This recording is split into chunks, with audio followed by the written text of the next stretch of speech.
boy been cheat on miss.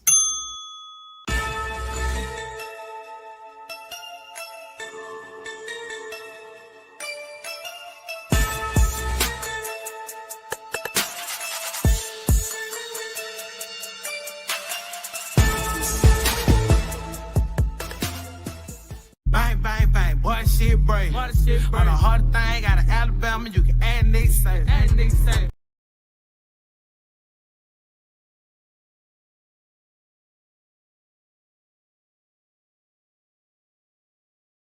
Now our feature presentation.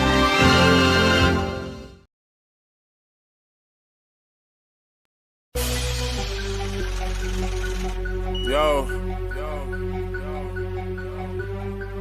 I done met a lot of niggas in my lifetime. You can't keep it real with everybody, my nigga. Everybody ain't solid, everybody ain't 100. For real. Stick to your motherfucking self. These niggas ain't what they say they is. Know that? Love. I do this shit for my brothers and everybody that done died for us. Niggas saying they gon' ride. When the time came, they ain't ride for us. Hitting licks on some hot shit with the same click, you a 5 us. Niggas switched up like a bitch, so they'll die for you, but they lied to us. Make room for the real. All that other shit ain't got time for it. Mama still paying bills. Till I get a meal, I'ma grind for it. Record labels all fake and gay, I won't sell my soul, I won't sign for it. Really cut from a different cloth, and new niggas only piss me off. Come around like they really down, but they only rhyme cause they mooching off it. Niggas pussy beat the coochie off them. Listen up when the truth is talking. Real niggas got morals, and the lame niggas don't hate. Rob, who take what? Bitch, I'm riding around with that cake.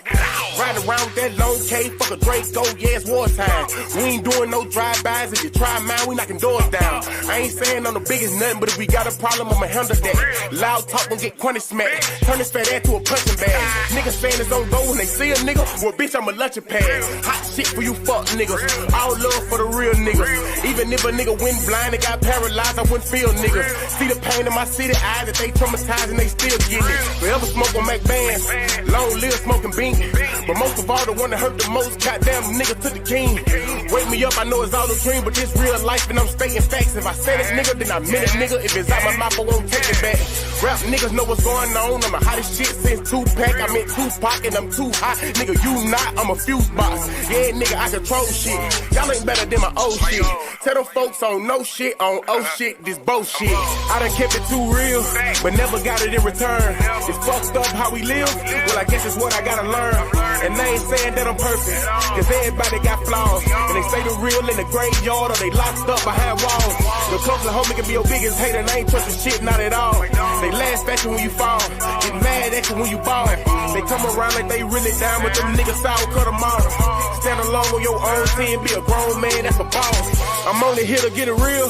If I ain't done it, I ain't speaking on it. Wake them up cause it's real. You can't learn shit cause you sleeping on me. Own homie tried to steal from me. The same one that said he killed for me. I never trust another soul going down that road, I be done killed something. Taking food out my kids' mouth will be the quickest way I catch a bid for something. Understand you gotta live for something, or you gon' die trying to live for nothing. Every dollar ain't meant to be chased, my nigga. Be patient, it's really coming. You don't work, you don't eat. I'm grinding hard, losing sleep. I'm taking drugs to take the pain away, but somehow the shit getting weak. And the fact that niggas so quick to try you in these streets and thinking shit sweet. Niggas fast, they gon' fleet.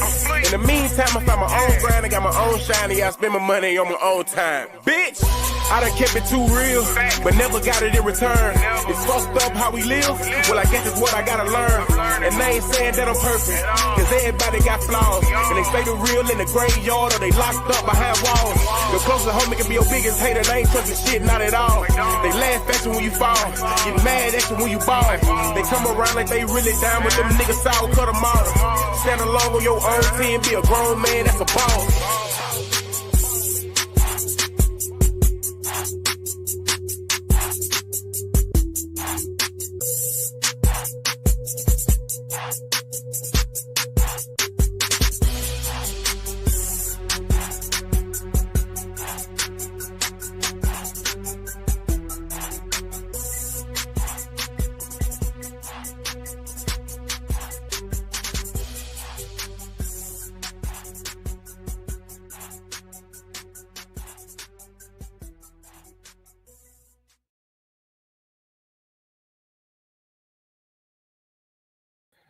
Like we always do, about this time.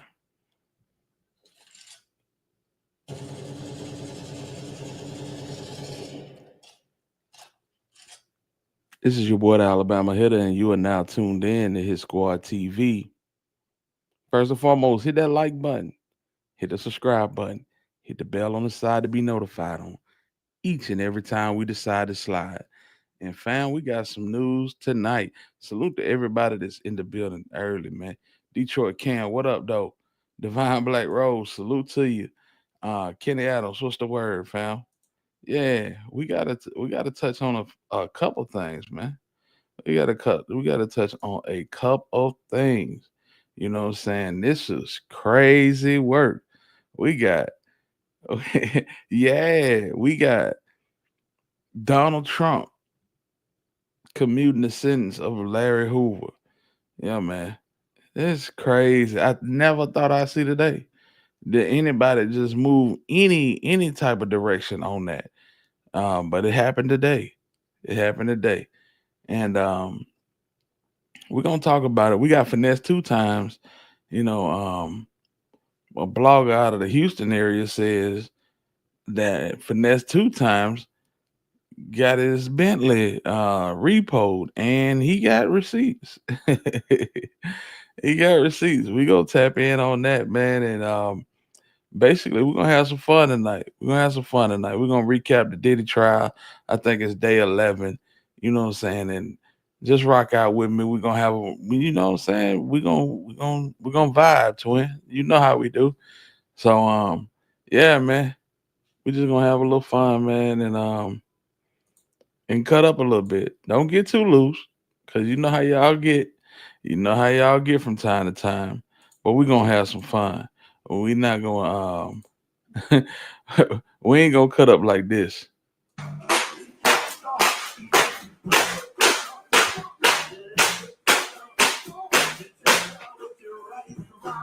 All right. This nigga.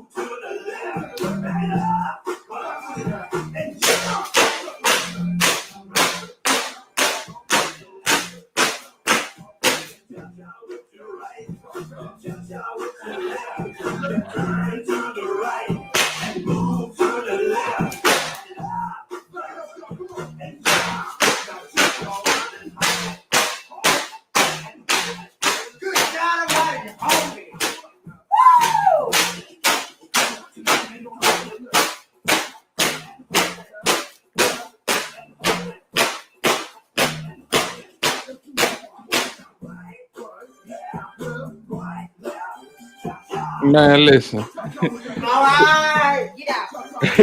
Get out. Get out. Hey, whoever brought that trend to the internet need to take that shit back and put it in a box. Lord have mercy. Take them damn fans. I'm sick and tired of the fans. I don't care if it's the little baby or nobody else. Take them damn fans with you, man. Yolanda, what's the word? Salute to you, man. And damn fans getting on my nerves, man. They can keep that shit. You feel me, Kenny Adams? Boy, they're wrong with these folks, man. Lord, and now that I seen little buddy get down like he got down, yeah, I damn so, yeah, y'all can take them with you, man. Take them out the front door with you, fam. But yeah, man, listen, this is what we have. President Donald Trump has commuted the sentences of a few people. A White House official tells Fox the president of the United States today has signed pardons for the following: John G. Rowland, former governor of Connecticut; Kentrell Galton, NBA youngboy; Michael Grimm, former New York representative; Kevin Eric Baisden; Mark C. Bashaw; Todd and Julie Chrisley. We talked about that yesterday. Tanner Manziel and Johnny Moore. And the commuted sentences are as follows: the Money Man, the baseline funder for Death Row Records, Harry O, Michael Harris, and the chief himself, Larry Hoover. Man, I seen that. I said, I be damn. Boy, they done let the GDs out the door. Not in the door. They done let the GDs out the door. So yeah, salute to Larry Hoover, man. I mean, that's a hell of an accomplishment. 50 years should be long enough, but that's crazy. That's crazy, gang. 50 years, man. And after 50 years, 1973 is when Larry Hoover went in. And then y'all do the math. It's 2025, man. Yeah, so salute to him and his family. I know they happy. I know somebody that didn't get didn't get pardoned. Let me see off the top of my head too. I know of one person that damn sure wanted to get pardoned. Well, Diddy is obvious, but Diddy ain't been convicted yet.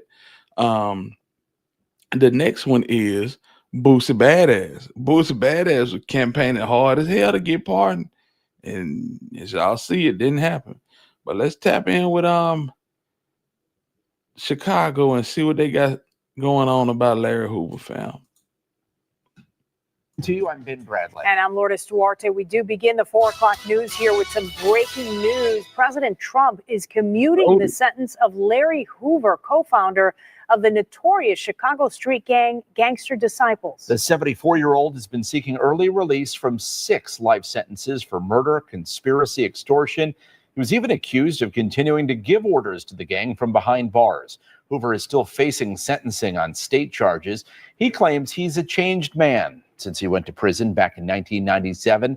Until now, his petitions for early release have all been denied. We'll continue to follow this story and bring you the latest throughout the evening. Other news today.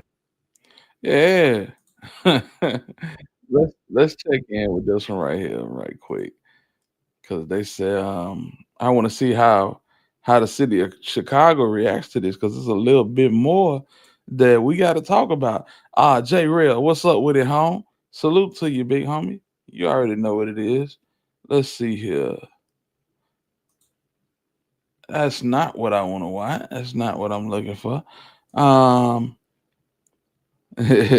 Yeah, that's exactly what we got to talk about. Stop beating me to the punch. What's up, Divine Black Rose?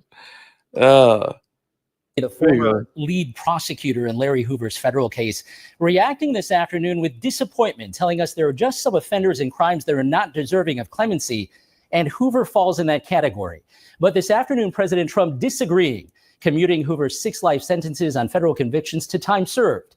Hoover still faces, however, a 200-year state sentence on a 1973 murder conviction, so it appears he won't be getting out of prison, at least in the near term. It was while behind bars serving time for that murder that federal prosecutors say he continued overseeing the Chicago Gangster Disciples, a gang that he co-founded. And in 1997, he was convicted of running a criminal enterprise. But Hoover's attorney says over the years, Hoover has been rehabilitated and written numerous letters talking about his experience, how he turned to crime, and the good he can do in steering young people away from a similar fate. He is being held because he is a symbol, not because he needs further incarceration. He being held because y'all scared of hell of him and them damn GDs. Let's be real. Or he hasn't been rehabilitated. He's been a model prisoner for many, many years. He's been examined. He has been determined to be no risk. If Larry Hoover said there was going to be a killing, there was a killing.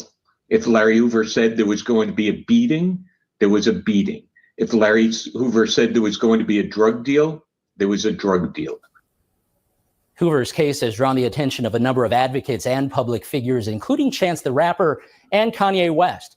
Hoover is currently serving time in Colorado, but with that state sentence, he'll likely be moved at some point to a prison in Illinois.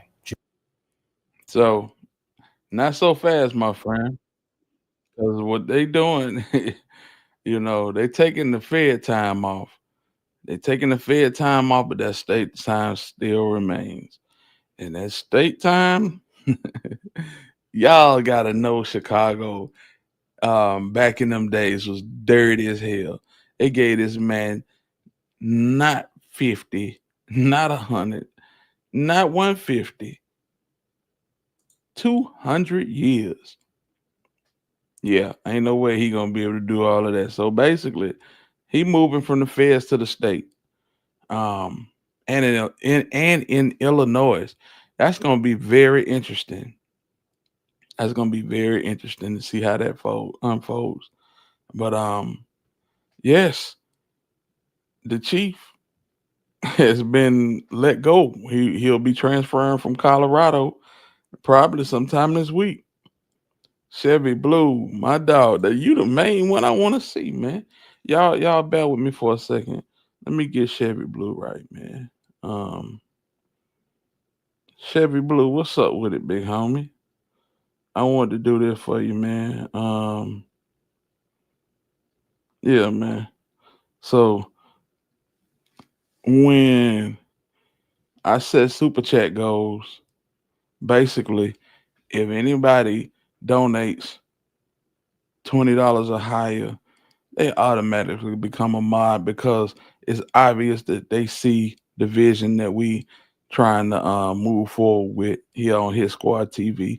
So make a comment, Chevy, and you got a wrench, bro. Salute to you. I appreciate you. I appreciate you supporting the channel, man. Real talk. I should have did it last night, but I forgot about it, bro. Yeah, but yeah. So I want to see how this unfolds. You know what I'm saying? Because a lot of people are happy about this, including Jay Prince. Jay Prince has been an advocate for Larry Hoover for the last 30 years, fam. You know, growing up listening to the Ghetto Boys, Larry Hoover phone calls was all over the Ghetto Boys music. So, you know what I'm saying, when it came out today that Larry Hoover was free, he was one of the first to respond. You know what I'm saying? And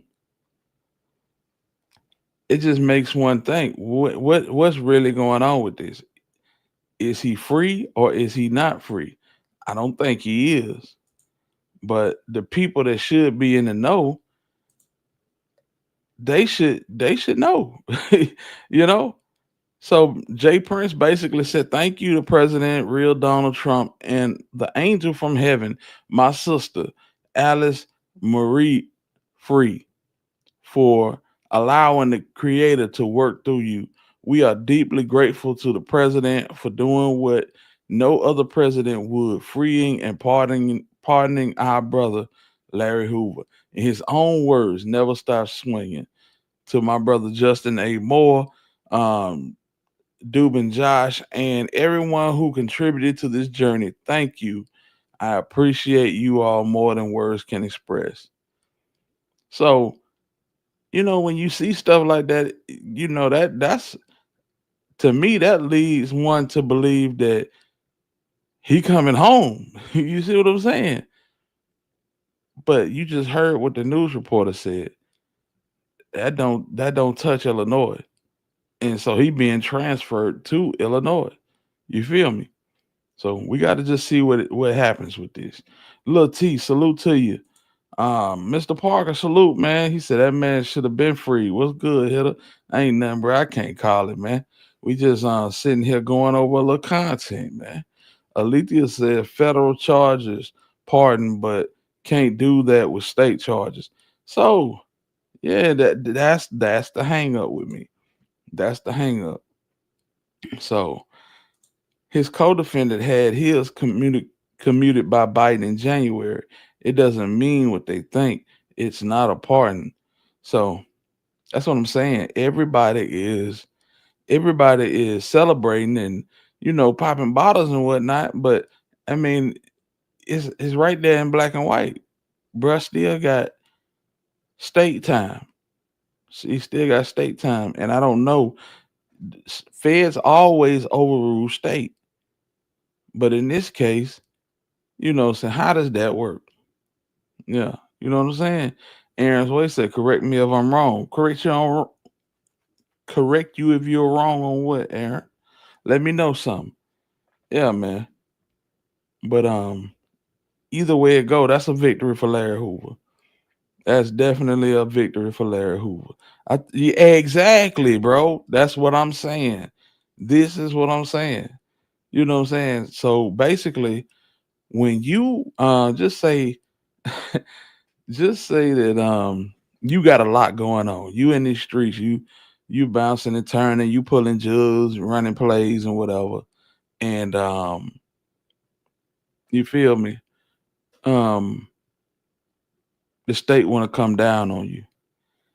If the feds are finna charge you, they do what they call a no touch clause, where they can't touch you because the state wants you. So you know what I'm saying? I'm just seeing.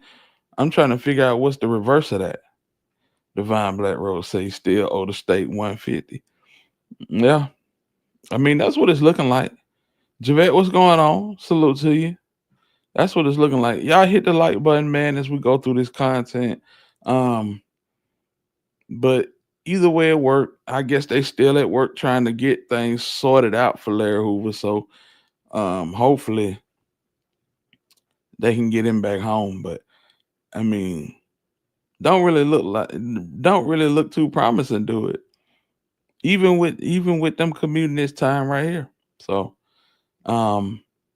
I didn't know NBA YoungBoy still had time on the docket. You know, him getting commuted. He been home for like 3-4 weeks, dropping music and everything. Back at the house, no monitor, no ankle bracelet, no nothing. You know what I'm saying? But he got pardoned as well. So yeah, man. Salute the YoungBoy. YoungBoy making some decent music too. So and he finna go on tour. Yeah, man. So let's touch on this right quick. It's a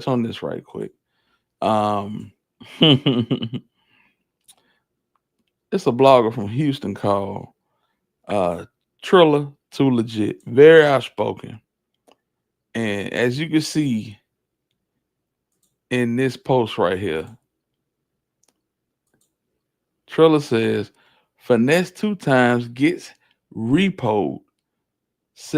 Says he's broke. Hustle cartel to buy his royalties. That's crazy. Hitter, do you think all of this means something is to come? I think so. I do. I really do. Like, nah, I don't think it's a distraction. I really don't. Because it's civilians on that list too that got pardoned. So I really don't think it's a distraction. But let's get into this, man. And I hadn't even watched it. When I watched about 5 seconds of it. So we're gonna watch this together and we'll react to it. Oh, you know what time it is? Ring it on! Ring it! We are back. Live at 5. I was in the shower when I got this one.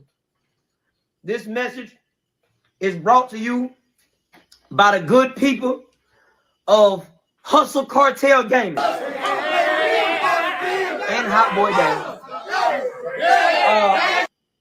This just in, Finesse Two Times. Car just got repossessed. Bring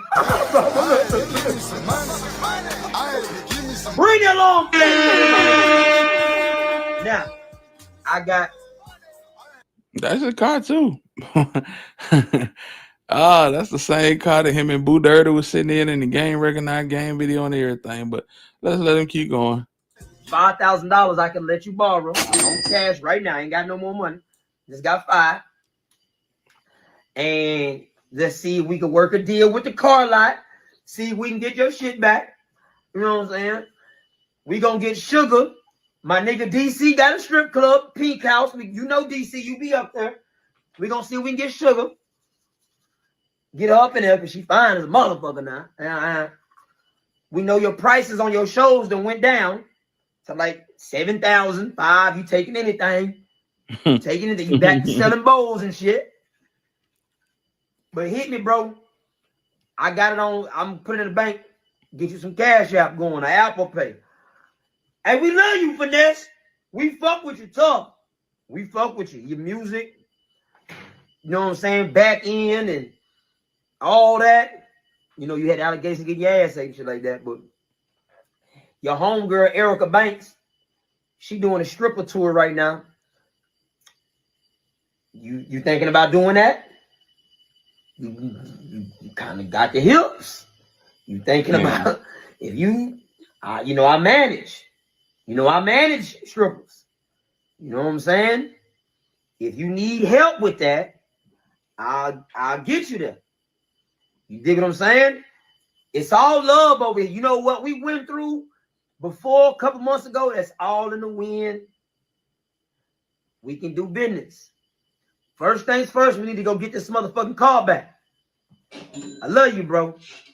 You know who it is. The nigga Kenny with Adams, all I appreciate you, bro. Say it again. The nigga with all the motion. Mr. Who? Mr. West nigga. Cut it. Yeah, man. You know what time it is? So what y'all think about this? Y'all think Finesse Two Times really you think he down bad like that? I mean, his what he is commanding for a show is gone down considerably. You know what I'm saying? He made good music. I'm not gonna even hold you. Before we even get started on that, man, Kenny Adams, I appreciate you once again, bro. Salute to you, man. You know what I'm saying? Nothing but love, for real. So what y'all think about this, man? You know, coming off a back end was what, 22, 23? I mean, bro make good music, but it just don't catch. You know what I'm saying?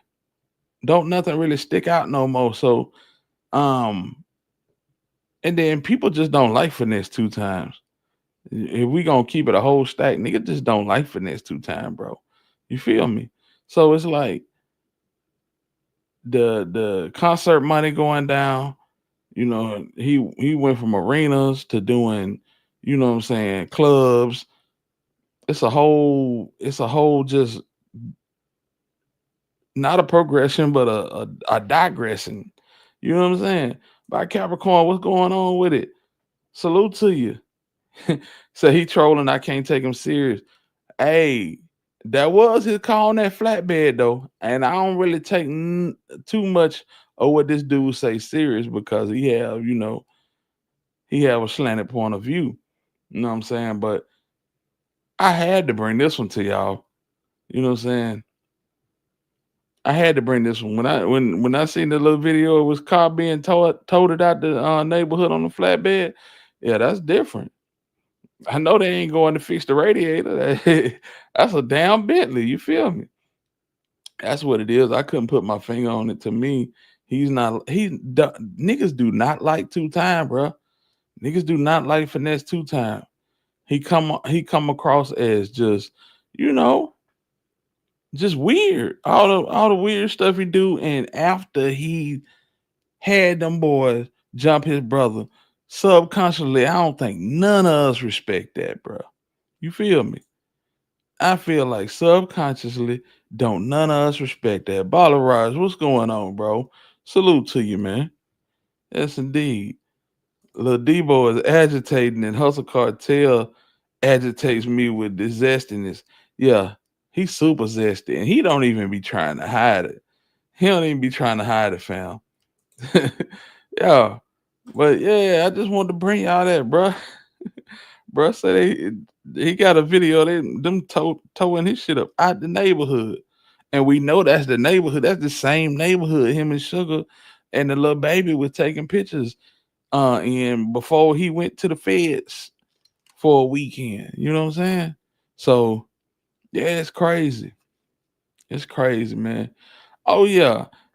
And I guess we can clean up a little dead wood. What the boy name? Boss Man DLO. Boss Man DLO, the little trans man that tried to expose Boss Man DLO came out today as well. Basically saying that it was all cap. AI. All cap. Oh man, I need to find that. I'm glad I thought about that. People hell, and they will do anything. And when I say anything, they will do anything for clout. You know what I'm saying? He is arrogant like and like a mom. Yeah, I can believe that. I can believe that. I can believe that. Super arrogant. Oh man. But I'm telling you, we laughed at No Love for having them knots on his head. And then it kind of set in. It was like, damn, that's low down as hell. That's low down as hell. Divine Black Rose say too busy trying to everyone around him. At least Honeycomb still rocking with his people. And man, listen, Honeycomb gonna be home in a minute. You feel me? Honeycomb is gonna be home in a minute. Just know that. Oh, we finna get straight back to business, man. But yeah, I feel that's the reason why people just can't rock with old boy, man. Oh man. Shout out to my dog Balaraj for the cash app, man. I appreciate you, big homie. Always showing love. You know what I'm saying?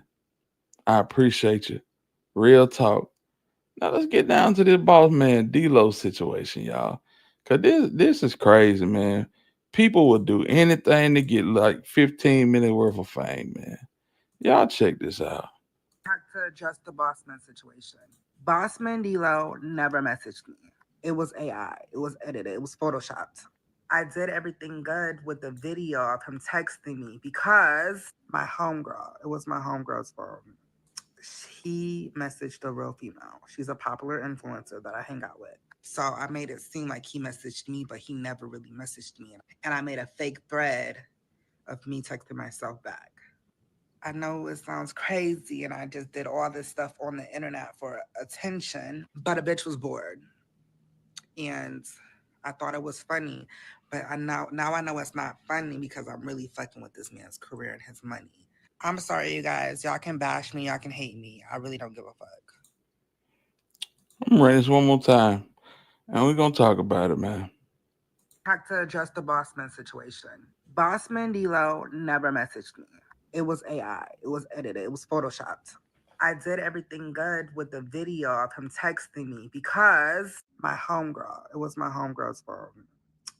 He messaged a real female. She's a popular influencer that I hang out with. So I made it seem like he messaged me, but he never really messaged me. And I made a fake thread of me texting myself back. I know it sounds crazy and I just did all this stuff on the internet for attention, but a bitch was bored.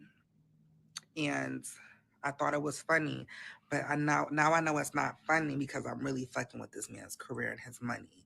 I'm sorry, you guys. Y'all can bash me. Y'all can hate me. I really don't give a fuck. Dumbass, fam. Like, for real. Why would you even do that? Why would you even do that to this man?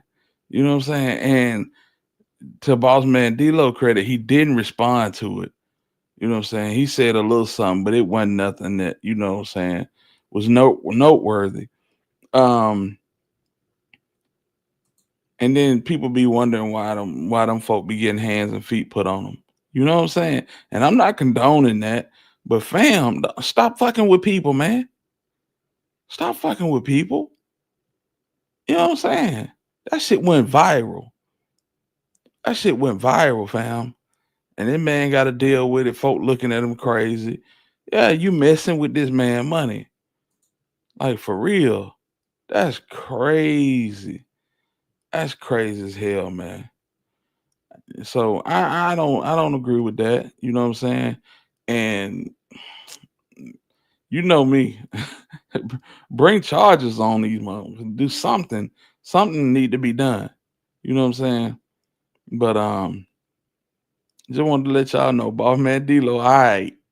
He all right right now. You know, people was looking real crazy. And it just so happened not to be the case. You know what I'm saying? Now, if someone run down on him, on Shem, everybody gonna say it's phobic. Not exactly, because you know that's the ultimate cop out. Bottom line, man, I feel like most people in this world, you know what I'm saying, feel like, hey, do what you do. Just keep that shit over there, man. Don't bring that shit over here with me. That's how most people feel. You rock out the way you gonna rock out. I ain't judging you or nothing. Just handle your business. Stay in your lane. I'm gonna stay in my lane. But when you go doing stuff like this, fam, come on, man. Come on, man. All for attention. You know what I'm saying? All for attention. Yeah. And then you come up swole up, head lumped up, black eyes and shit. Now you wanna, you know what I'm saying, scream, me too. You know what I'm saying? But anyway, hey, I wanna and shout out to boss man DLO. I want to talk about this right here. Tory Lanez. And I didn't put this in the whatchamacallit in the title, but the footage from Tory Lanez getting poked up has came to the internet, fam. Oh my goodness. Let me see. We gotta find it. And well, you know what? I'm gonna do this. Give me 1 second. 1 second. Y'all hit that like button, fam. We'll do it like this. Because that might be a little bit too risque for the community guidelines. So I'm gonna do this. We'll react to a video talking about that. We'll see what OG Juke talking about. Shout out to OG Juke Cario. Y'all go rock with Jacario. He dropped dope content as well.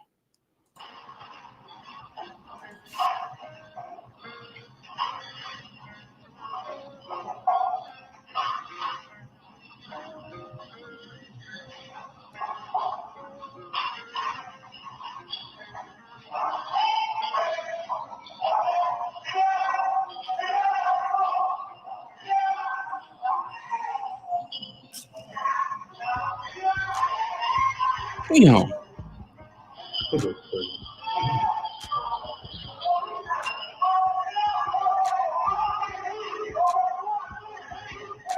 You shot straight, but you shot late. High level. This is the Rundown Podcast. I'm gonna give you the rundown. Say, man, hey, man, it's OG Jacario. Now I'm back at you with another one. And breaking news, that's right, Tory Lanez leaked footage of that prison attack, him being stabbed 14 times by that inmate there, disgruntled inmate who says that he's claiming self-defense for the attack that he did on Tory. Santino Casillo. Man, shout out to By Capricorn. I did get that. I appreciate you, love. I just wasn't looking at my phone. Man, I appreciate you. Salute to you as well. For real. Thank you for supporting the channel. Thank you for supporting the vision. Real talk, By Cap. That's right. Already a convicted murderer, and he was serving time in there.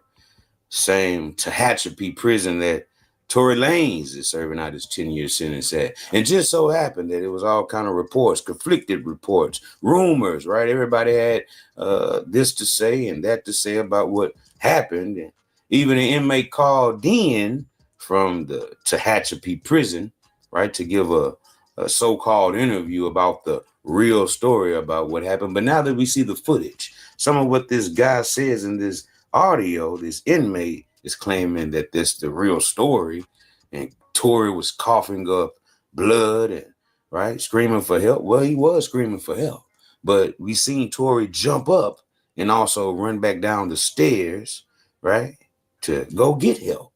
So you know what he said in the video and the audio of him talking about the incident there at Tehachapi, some of that don't add up. And as we see now that we view the footage, this leaked footage, obviously an inmate had intel that this was going to happen, because why was this illegal phone, this contraband as they call it, this was recorded on a legal device, a cell phone as we know.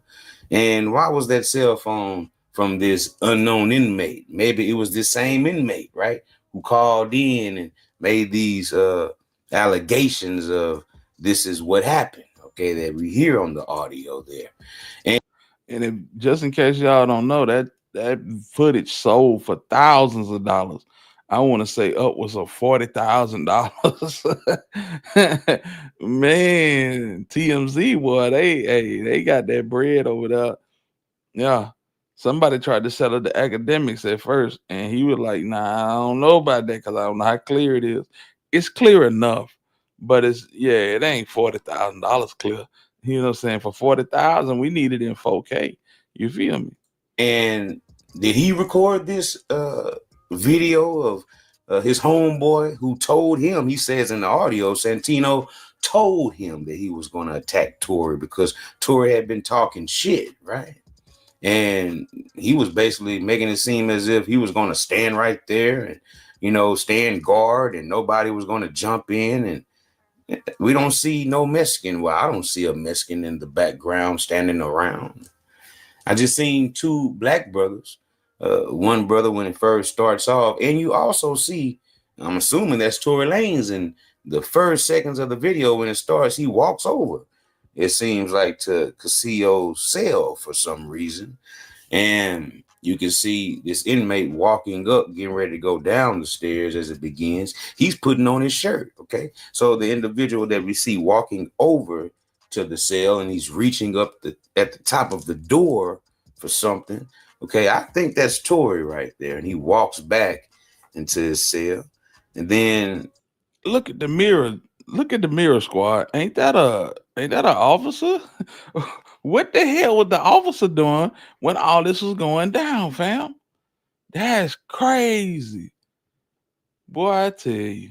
As you see this other inmate, another black guy coming up the stairs with his tray, right? With his food, his chow, as they call it. And as soon as that inmate reaches the top, okay, with that tray, and he's getting ready to make that left, because if you make a right, you can't make a right because that's somebody's cell. And I think that's where Tory was at. You know, his cell was right there to the right when you come up the steps. Santino was right there. So it was true information about that they were neighbors, right? Their cells was right there. That's how Santino was able to get up close on Tory. And I broke that down in my previous video.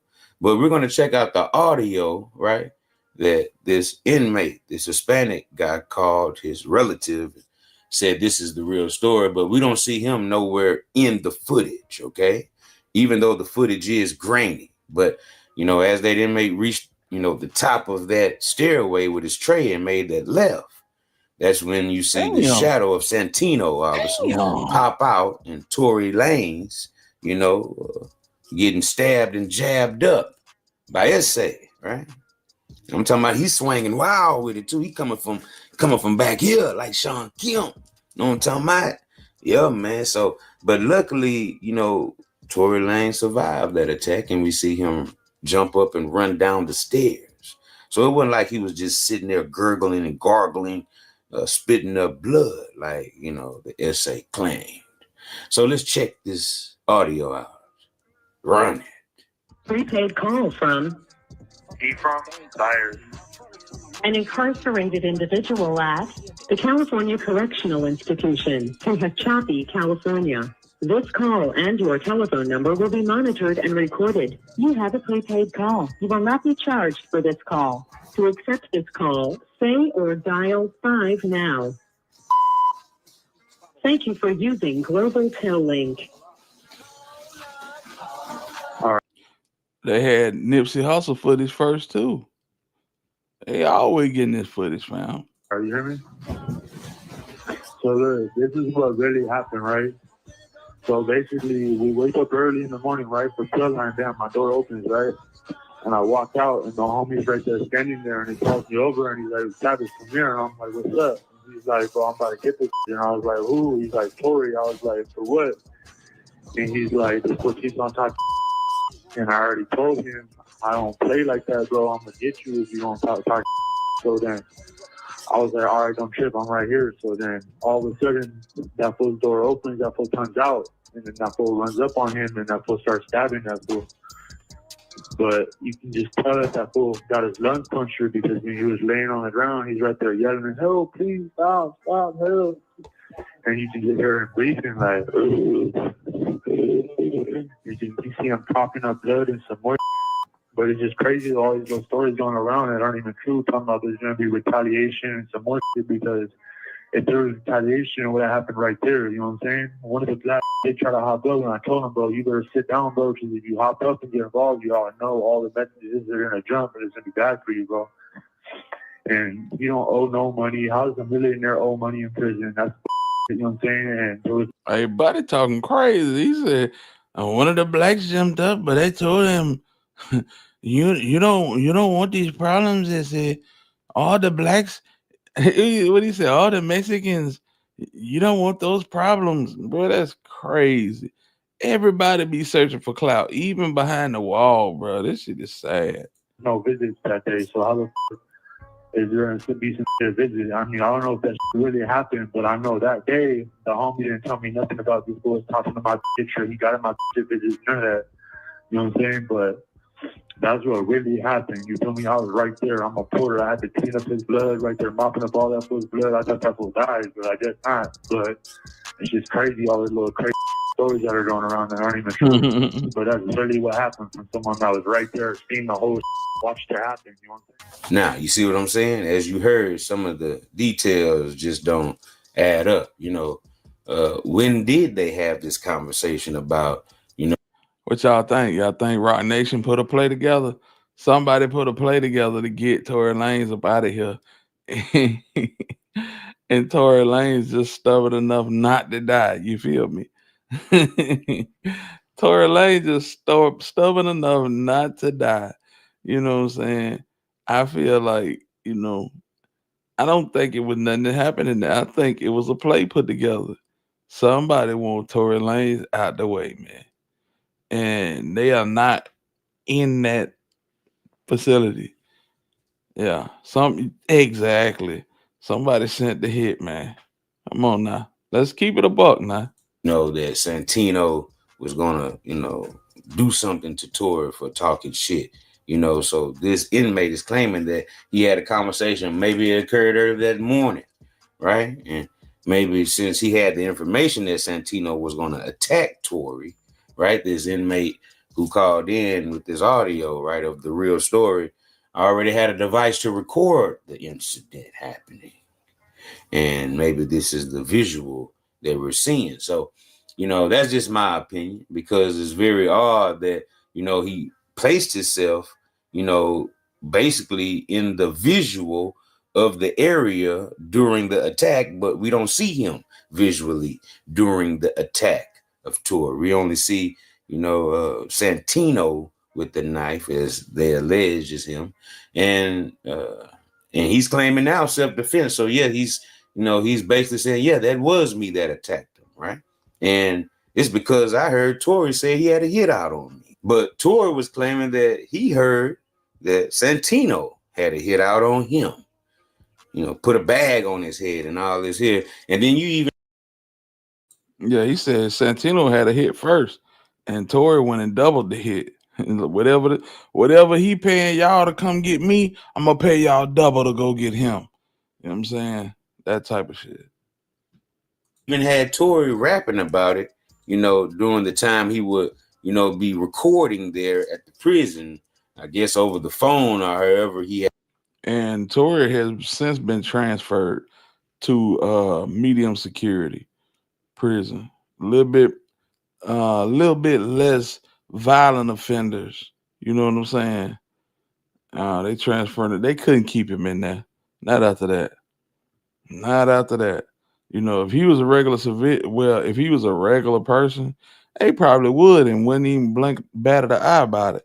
But yeah, it's too much bad press, bad publicity coming their way behind this. You know what I'm saying? Had master doing that. Okay, so I guess the inmates there were talking upon themselves and said, hey, look, Tory had recorded a verse where he's saying he's putting bags on people's head, there in the yard at the prison. And people better be careful, right? Because of this power that he had. And money, not to forget that. And so, this is where, the lines got blurred. And, you know, both of these fellas were thinking that each of them were out to do each other harm.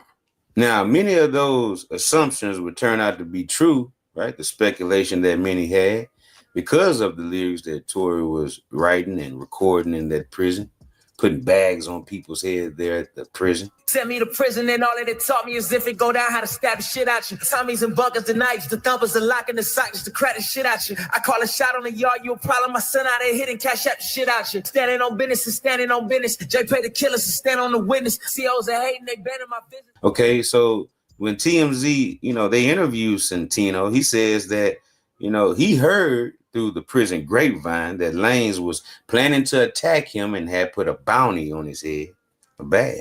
Castillo added that he then crossed paths with the Canadian rapper and that he saw something bulging out of his pocket.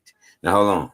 We don't see in the video Lanez and Castillo cross paths, but if he means that, you know, like I explained, I seen Lanez come from his cell to go over to Castillo's cell, right?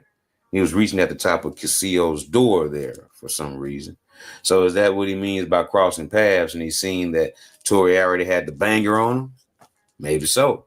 But let's continue. The convict said he believed it was a weapon. So he had. It looked like as soon as Buddy made it to the top of them steps with his tray and cleared that little space at the top of the steps, that Buddy just sprung into action. That's crazy, man. This shit here wild, man. And no, I don't think Tory had nothing to do with what happened to Megan. You know what I'm saying? That's just me. Attacked Lanez. And like I said, when Lanez went back into his, you know, cell, that's when the inmate comes up the step with the tray, and the inmate is turning the, you know, walk, you know, down the walkway, and he looks back and he sees Castillo running out of his cell, attacking Lanez that was coming out of the cell again for some reason. I guess Lanez was about to go back over there. I mean, who knows? But the video is very grainy. But we do definitely see, you know, that this incident could have kind of went how Castillo is saying in this interview. Castillo and Lanez used to be based in neighboring cells and allegedly had a previous positive relationship.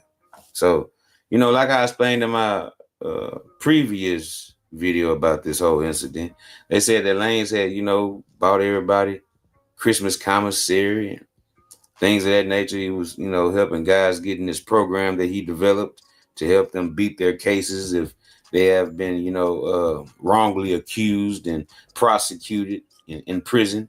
So yeah, he was having things his way in there. You know what I'm saying? Buying out commissary for everybody for Christmas, helping people fight their cases. A lot of stuff that was going on positive that Tory Lanez was doing.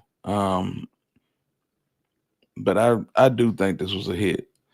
You know what I'm saying? I think that little buddy Santino might have been sent. So Lanez was helping a lot of people, right? And this right here proves that, yeah, they were cool at one point, but it was when, you know, allegedly, you know, Castillo said that Lanez was talking shit, right? And had put a bag on his head.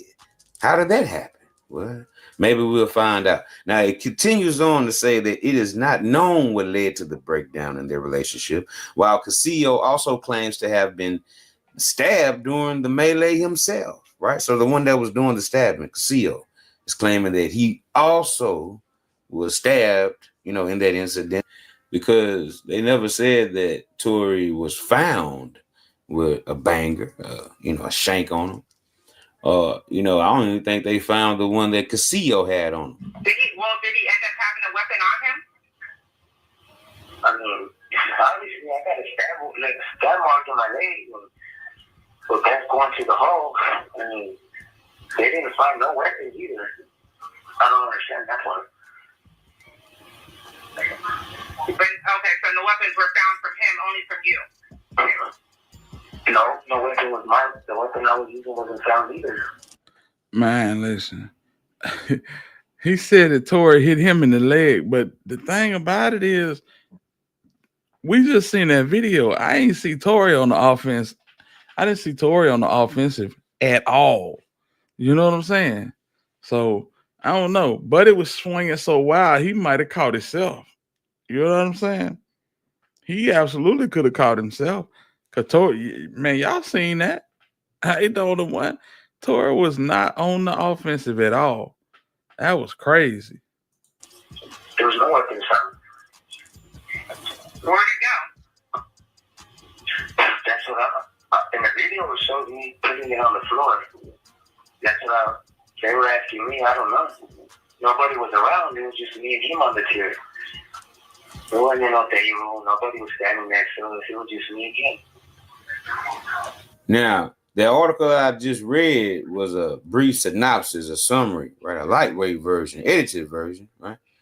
Of what, Santino had to say in the TMZ interview about why he felt threatened, by Tory Lanez. And also in that audio recording, he gets into great detail. And he says that, during the attack on Tory, right? He didn't realize he had stabbed him 14 times, right?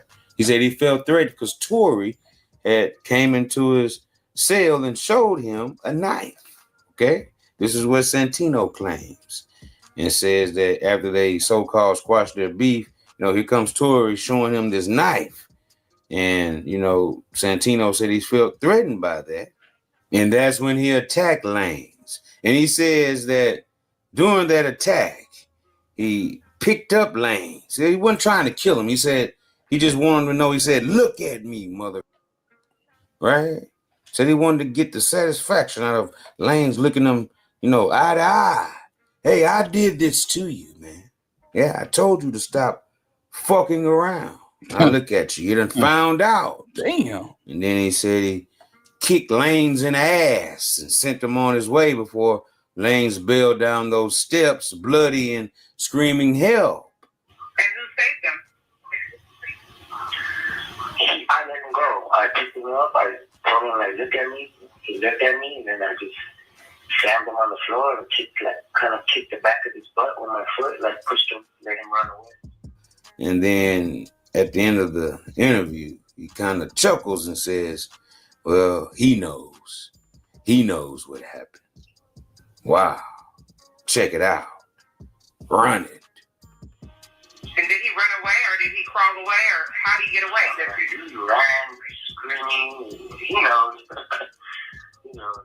What exactly took place between you and Tory Lanez that day that you stabbed him allegedly?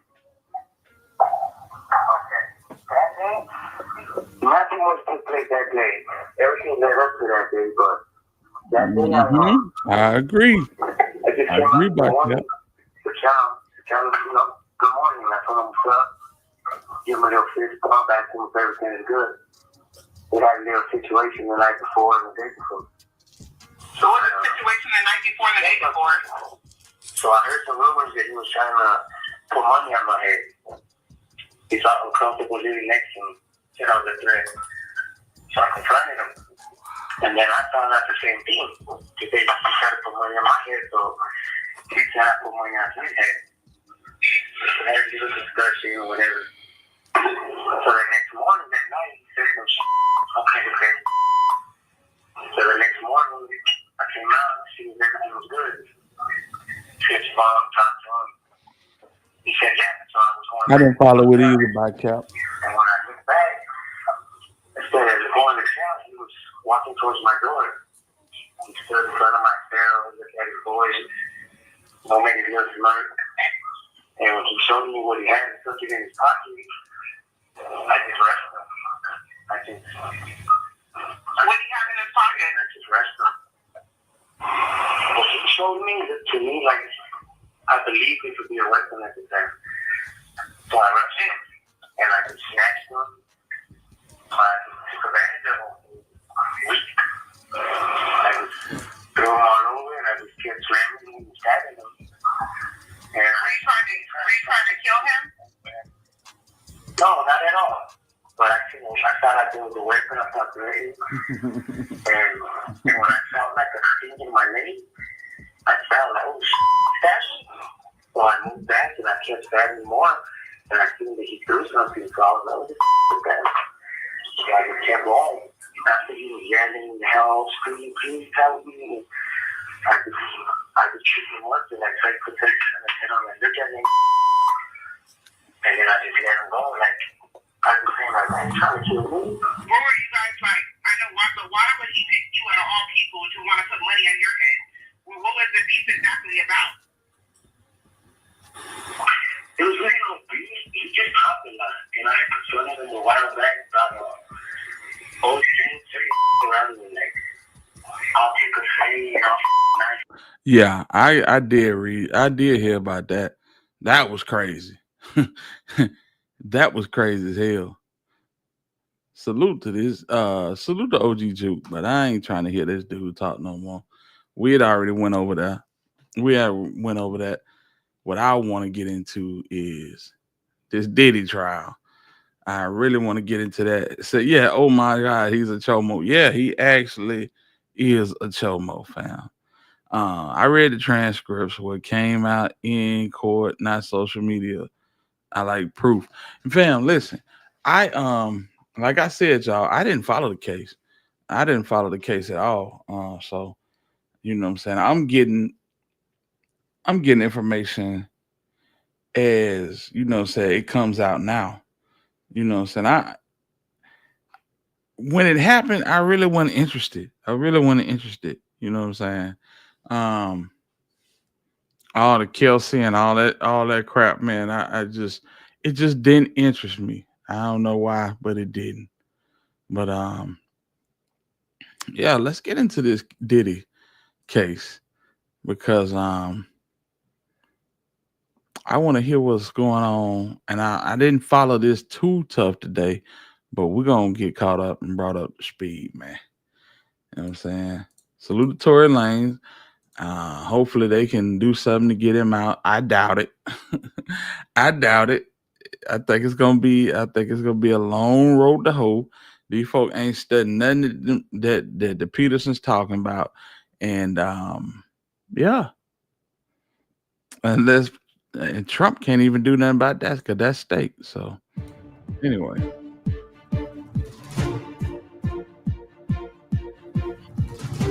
Hello, I'm Eva Pilgrim. Thanks for streaming with us. Day 11 of testimony in the Sean Diddy Combs sex trafficking and racketeering trial.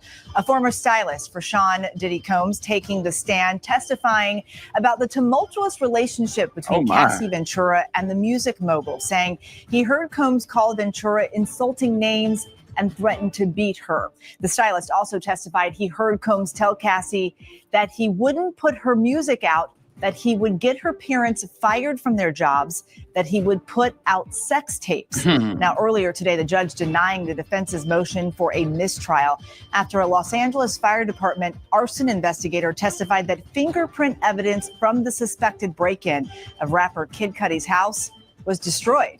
That investigator testified he did not order the prints destroyed. The fire department concluding that the fire set inside Kid Cudi's car was caused by a makeshift firebomb known as a Molotov cocktail. The investigator telling the jury, quote, "Somebody had lit it, cut the roof, and dropped it in the front seat. In my opinion, it was targeted." And weeks after testifying as the prosecution's star witness, we learned today that Cassie Ventura has given birth to her third child. Sean Combs has pleaded not guilty to all charges. His defense team says any sexual encounters were consensual. If convicted, Combs faces the possibility of life in prison.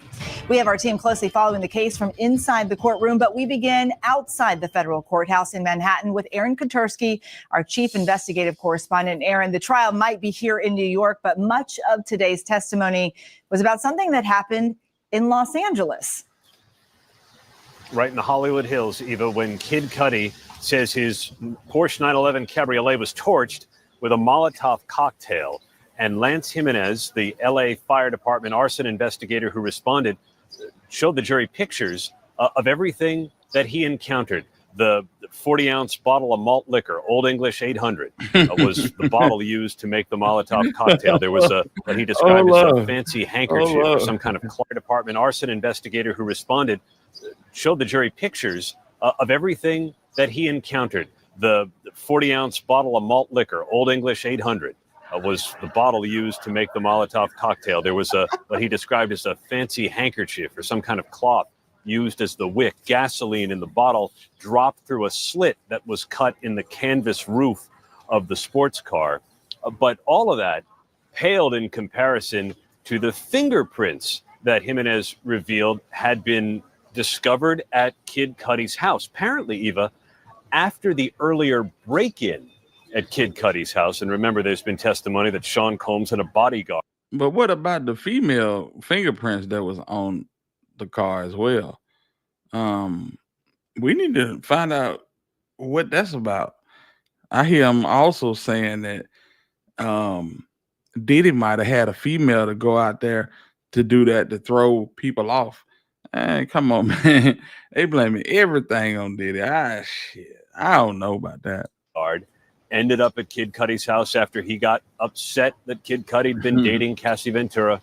After that break-in, apparently Kid Cudi had his whole house swept for fingerprints and apparently gave the arson investigator 2 prints that were lifted from the glass door. Aaron, there was also a lot made about this black glove that was found. What was that all about? Not a glove. This was on cross-examination, and I think the goal of the defense was to try to undermine the credibility of the investigation, maybe suggest that the arson investigator had done a shoddy job, because the defense kept harping on this single black driving glove that was found on the back seat, maybe insinuating that, I don't know, Kid Cudi lit his own car on fire. It wasn't clear where the defense was going, but ultimately the arson investigator said the glove wasn't terribly significant because Kid Cudi told him it was his. At one point today, Sean Combs' defense team asked the judge to declare a mistrial. What led up to that? So Jimenez was talking about the fingerprints that had been found on the glass door of Kid Cudi's house. And I think the implication was he could have used them to compare fingerprints lifted from some of the evidence at the arson scene in the driveway. But he told federal prosecutors that the prints were somehow destroyed while they were in the custody of the LAPD. And when federal prosecutor Christy Slavic asked Jimenez, is that unusual for evidence to be destroyed during an ongoing investigation, the defense jumped up to object, and outside the presence of the jury, called prosecutors outrageous. The defense saw the question as an attempt to drop an inference in the jurors' minds that somehow Combs was responsible and could buy his way out of trouble by paying off someone at the LAPD to destroy evidence. Yeah, buddy, they went ape shit behind that, tried to get him a mistrial, but you know how that roll. The judge was not hearing it. Judge didn't see it that way. He denied the mistrial, but the defense was sure upset for a minute either. Combs' ex, Cassie Ventura, not in court today, but still making headlines. She had a baby, her third child, and that comes, 2 weeks after she gave such a dramatic, emotional. Fam, you made one of them and threw it in. And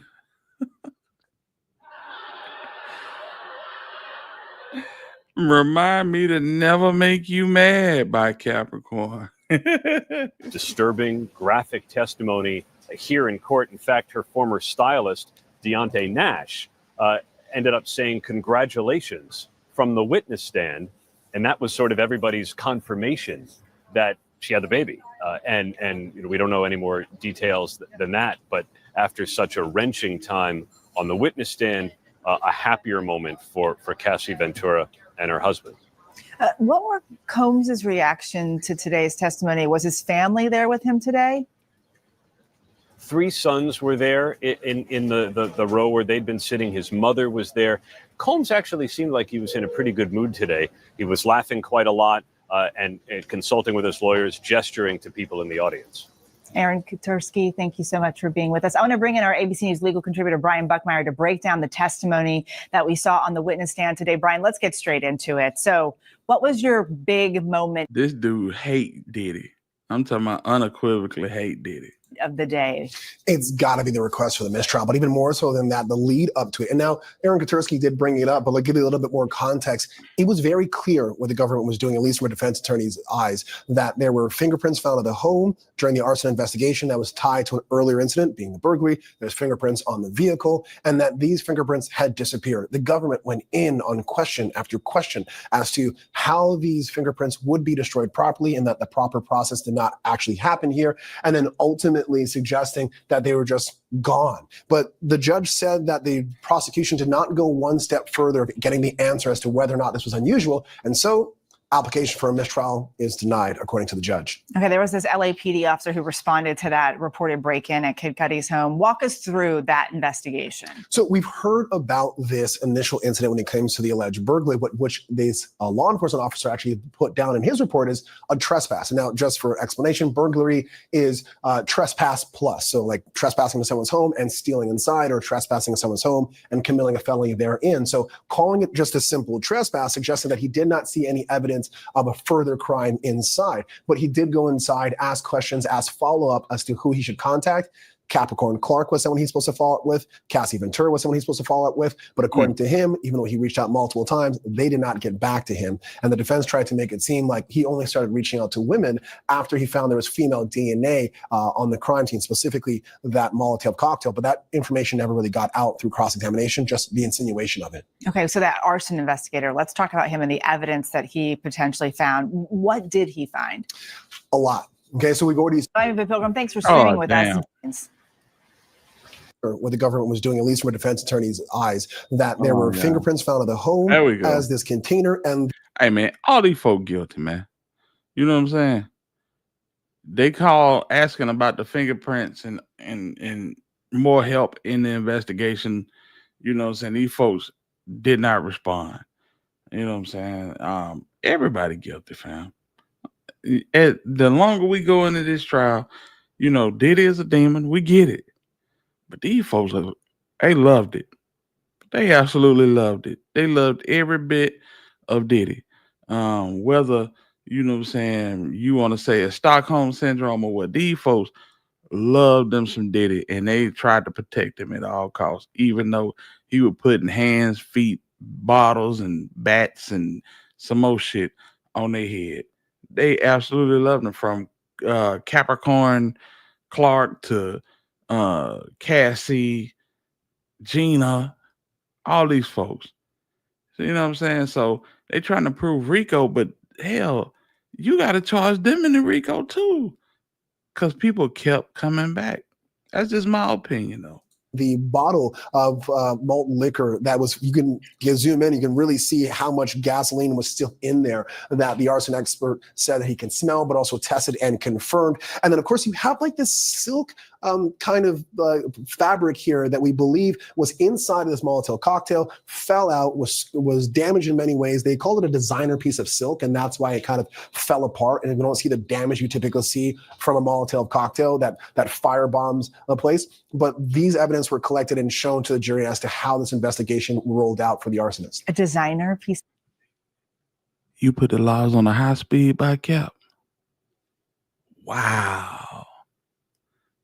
You a gangster. Some silk. Yeah, he was able to say that because of this portion here that's not burnt, you can see that one, it was like silky and very soft, and also the design on it. The investigator kept calling it a designer piece of silk, which at least in my mind, I'm like, okay, so who would have a designer piece of silk that you might use a Molotov cocktail? When they were talking about the bottle, I was shocked that it was malt liquor and not another bottle that might be signature to Sean Combs, but they tried to insinuate that maybe designer had something to do with who did it. Okay, let's talk about that black glove. I asked Aaron about this as well. It was found in the car. Is that important? So I think when it comes to the defense's case, there's not going to be one piece of evidence that you're going to say, you know what, this black glove is the reason why you must acquit. It's not that kind of case. But it was a small piece of evidence where they were trying to insinuate that the person who threw the Molotov cocktail inside of this car might have been using that black glove to protect themselves, and that the investigator should have investigated, should have seen what the DNA was, instead of simply taking the word of Kid Cudi to say that a single glove, because they couldn't couldn't find the other one, was his, and they should not test it or check it, saying that the alleged victim here is directing the investigation and not the people who are investigating the case. Brian Buckmeyer, always so good to have you break this down for us. Thank you so much. Well, the show is called Burden of Proof, and that burden, well, it rests on the prosecution. And here's the superseding indictment that they brought against Sean Combs. The very first count Diddy is facing: racketeering conspiracy. The indictment accused Combs of creating a criminal enterprise with members and associates engaging in crimes like sex trafficking, forced labor,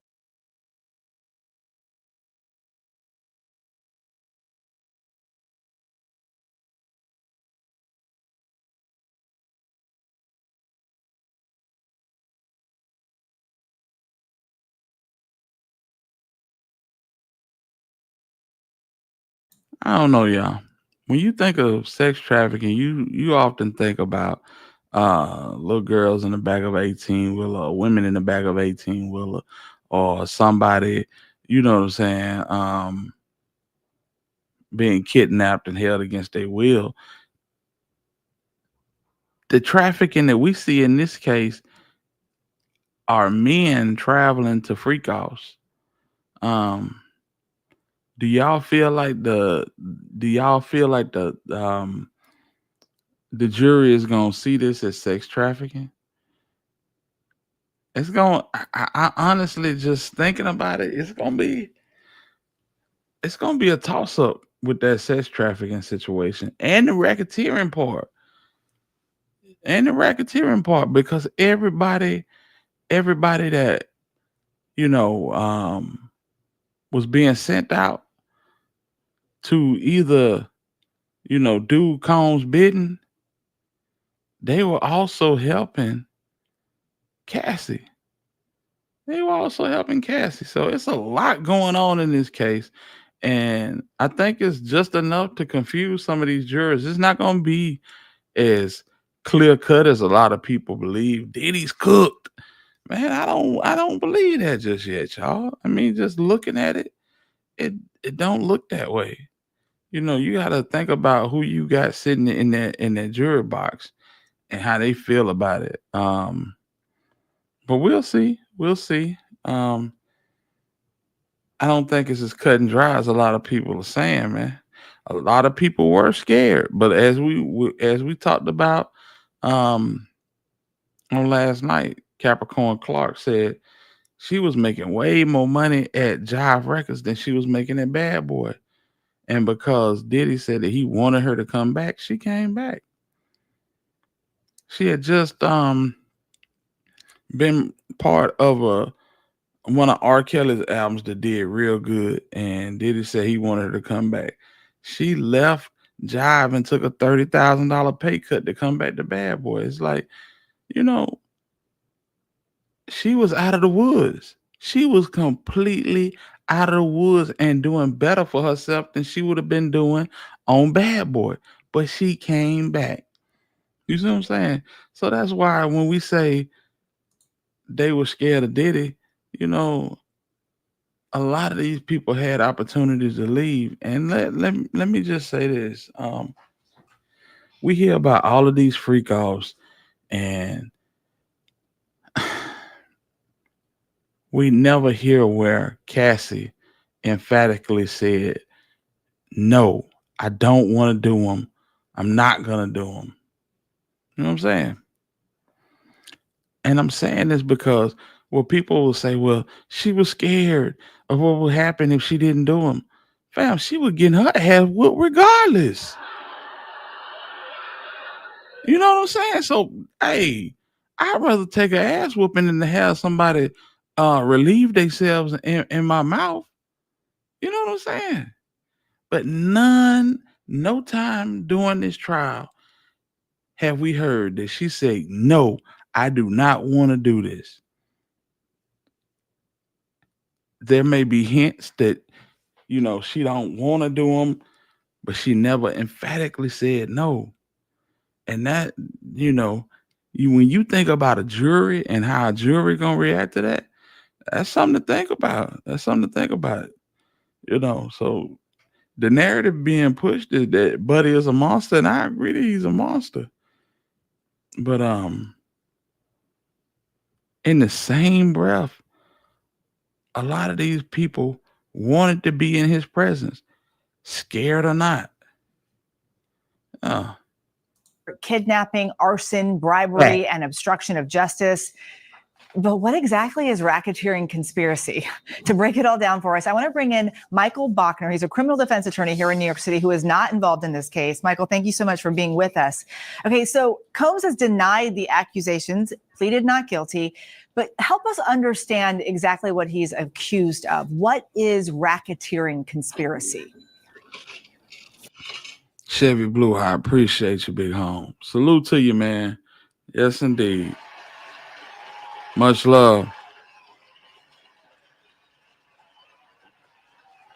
So the Racketeering Act, also known as RICO, came about in 1970 and was really established to fight organized crime, but it's been morphed into prosecuting people in gangs, in legitimate businesses, etc. So basically, the government's got to prove that there was an enterprise. The enterprise is a partnership, a corporation, a group of people acting together like a gang. And that can be an enterprise. They then have to show that there was a pattern of activity. So that pattern could be that they have to demonstrate that 2 predicate acts were committed during the course of a 10-year period of time. Those predicate acts can be the bribery that's been alleged that occurred with Mr. Flores. It could be the arson. It could be the burglary. They've alleged particular patterns of conduct in the indictment. Then they have to show there's something called continuity. Continuity means that these are patterns of conduct that occurred over a prolonged period of time. They didn't just occur in a week or 2 weeks or a month, but that there's a fear that this type of conduct will continue into the future. And then they have to show, of course, that the defendant, that is Mr. Combs, that there was a hierarchy, a structure involved, and that Mr. Combs either ran it or participated in it along with other conspirators. And contrary to what people believe, you don't have to name the other conspirators in the indictment by name. Y'all see the new pictures in the courtroom, don't it? Hey, somebody done slipped some Beijing, some Revlon or something, and that let my boy get his, you know what I'm saying? He didn't cut that Kwame off, and he back to some type of semblance of the old Diddy. Damn, that boy done got his hair colored behind the wall and everything. Salute to Diddy. Name, you don't have to charge them. You just have to allege that they existed and call them as witnesses or produce evidence that there was more than one person, that is Combs and one other person at least. Okay, you mentioned it, but we keep hearing this term RICO in this case. What exactly is that? How tough is it to get a RICO conviction on something like this? So RICO, this Racketeer Influence Corrupt Organizations Act, it's a tough type of charge to prove, basically because it's kind of complicated. The jury's going to get the law from the judge, and the judge is going to say, ladies and gentlemen, to convict Mr. Combs, you have to find, first of all, there was this Combs enterprise. That is, there was a hierarchy, a structure that Mr. Combs ran, was part of, etc. Then you're going to have to show that there was this pattern of activity. You're going to have to find that he at least committed or was involved in or directed the commission of an arson, a burglary, the bribery, the sex trafficking, some of the acts alleged in the indictment, which the judge will instruct the jury on. And then he's going to say that you must find this continuity purpose. And they're also, of course, going to have to show that Combs was involved in the conspiracy, that it was an actual agreement that he had. It doesn't have to be in writing. It doesn't have to be, written in blood. It's got to be an agreement, an understanding, even informal, with at least one other person, that this is how the structure of the organization would be running. And the organization can be a legitimate organization, but has illegitimate goals. And the government is alleging that this was a structured community that Combs ran, that people abided by his wishes. He directed that the abuse occur. He directed that these freak-offs occur, that people cleaned up for him, that people bribed for him, that people committed arson for him, they burglarized for him, all in support of the organization. It can't just be random, unrelated acts. They have to be related conduct, these predicate acts. And the government's alleging all of this stuff together was in order for Combs to maintain his hierarchy, to maintain the enterprise. And the prosecution's still presenting their case, but when Combs's team gets up there. So y'all think he guilty on all charges? That's the whole thing. I'm pretty sure they want to sweep all charges. That RICO it's gonna be. It looked like it's gonna be hard to prove. Here the tapes though. Do you remember this? Oh yeah, definitely. There to present his defense. How do you defend a case like this? Well, I was one of the lawyers in Combs's first case in 2001, representing a co-defendant in the case, and we were lucky not to have to deal with this type of RICO issue. But the defense is kind of the same. They're going to be alleging that the Combs's abuse, which they admitted on their opening statement existed, was domestic in nature. This is just a horrible way that he behaved. He's a bad guy. He's a creep, all of those things. But they're going to have to try and show that the acts were consensual, that there was no pattern, no conduct, and no hierarchy. And Combs was not directing this conduct. Michael Bachner, thank you so much for being with us. Still ahead, the legal strategy behind the defense's request for a mistrial and why the judge may have denied it. Also ahead, will Diddy take the stand? We're answering some of the top questions people are asking about the trial. Man, the feds will cook Diddy ass if he took the stand. Now that I don't think is gonna happen. You know what I'm saying? And if he don't listen to his counsel, then he'd be a fool to hop up there on that stand and let them get him on the cross. That's just me. Herb, what's the word, man? What's going on with your home? Trial online. Stay with us.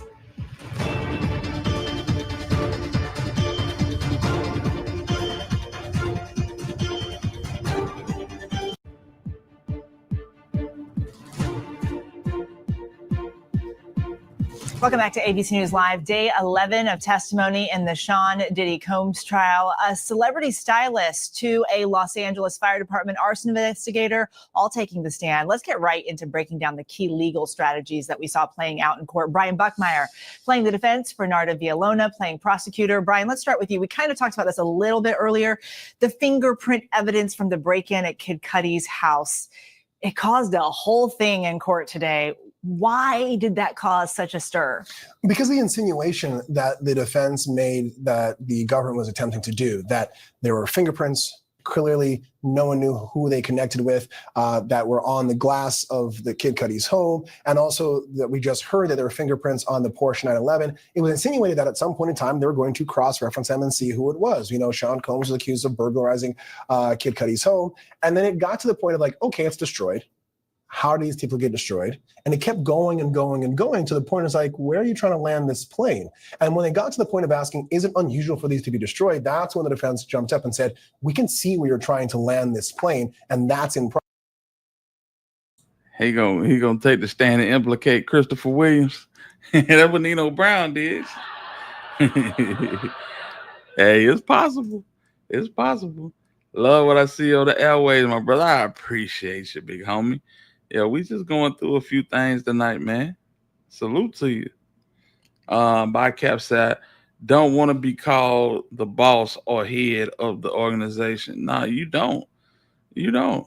Ask your guy. Proper. And that's why they brought up the mistrial. And I think whenever you have an opportunity to argue mistrial, you do it because you don't know if it's going to work in this trial or on appeal. We've seen cases like the Rust case with Alec Baldwin where a mistrial argument actually led to a dismissal. That's what they're hoping for. It doesn't always happen, but you make the argument anyways. Where were they trying to land the plane? I don't know. So for the prosecution, when you see something like this happen, does this worry you at all that this could come back to haunt you later? Yes, but usually when you're the prosecutor and you're the person that's trying the case, your goal is to get the conviction and let someone else deal with the appeal. But I would say I was in a courtroom when this happened, and literally there were gasps in the air in the sense of that the person I was sitting next, we started looking at each other and we were looking at the jury. In terms of the defense asked for a mistrial, but that was later on, not in the presence of the jury. But it was clear from how the questions were going that the insinuation was that someone in Diddy's camp was responsible for getting rid of those fingerprint cards, especially when you take into account Capricorn Clark had testified that she had this conversation with Harve Pierre, who's in the defense's camp, shortly before she got fired, which was around the time of when this fingerprint card disappeared.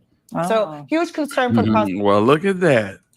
But this prosecution is not thinking about it because their goal is to get a conviction, not to worry about the appeal.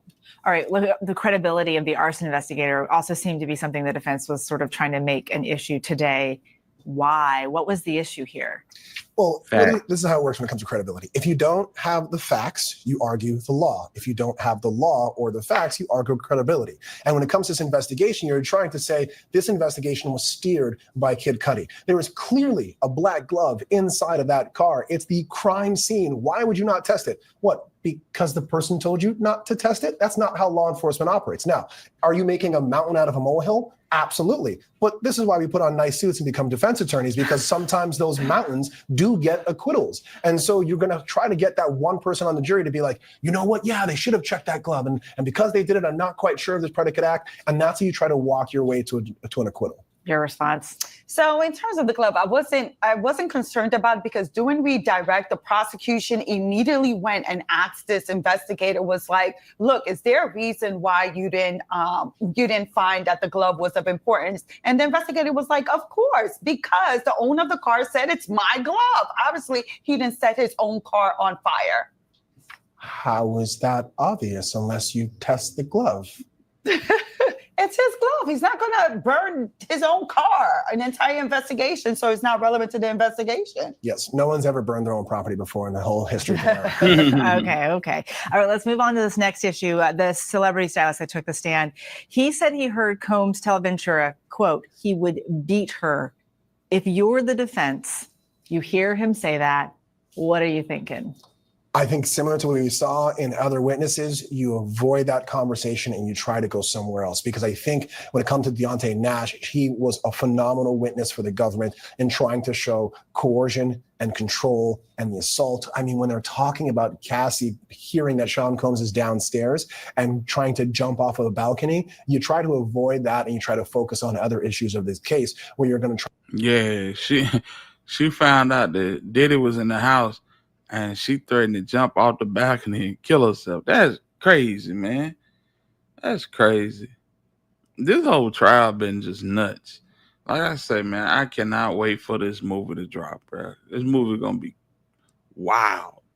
Try to paint the relationship with Cassie and Sean Combs as toxic, equally using drugs. You're going to try to continue down that path of these are two individuals who are in the thralls of drug abuse and domestic violence, and this isn't trafficking. This is domestic violence. You try to pivot how you're going to talk about that conversation. How does Deontay Nash help the prosecution? Deontay Nash played a crucial part in the prosecution's case today. And Deontay Nash was, number one, able to corroborate the violence. Number two, corroborate the control that Sean Combs had over her career. But number three, also corroborated the sense that for the first time, you're hearing that Cassie had told someone that, look, I did not want to participate in the freak-offs. I did not want to go to the hotel. So instead of the jury trying to... But she did, and she didn't tell Diddy. You could tell somebody else. You got to tell the person that's orchestrating this. Come on, fam. I'm sorry. You, like I said before, you gonna tell and take an ass whooping? You gonna tell this man no and take an ass whooping? You taking him anyway. Get it out your system. I'm just saying. Who inferred that that's what she felt and didn't want to participate in this freak-offs. Now you have it coming out of her own mouth. Facts. While it's taking place, she's telling someone else. And Deontay Nash came off very credible. But I want to spin off to another question that was asked of Deontay Nash, that was asked during cross-examination, and which was a bombshell for the defense.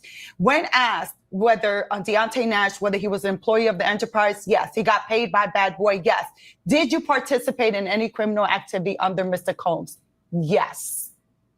Huge bombshell, because now you have the criminal enterprise and people acting and committing crimes under that criminal enterprise. They weren't expecting that answer. Did they say what he did? Did he say? No, they moved on fast from it because that is a bombshell. They asked a question that they didn't know the answer to. Which is a cardinal sin for any defense attorney. If you don't know the answer, don't ask a question, because you get stuff like that could bury your case. All right, we're going to leave it there. Brian Buckmeyer, Bernardo Villalona, thank you both for being with us. Coming up, will Diddy take the stand? We're answering some of the top questions people are asking about the trial online when we come back.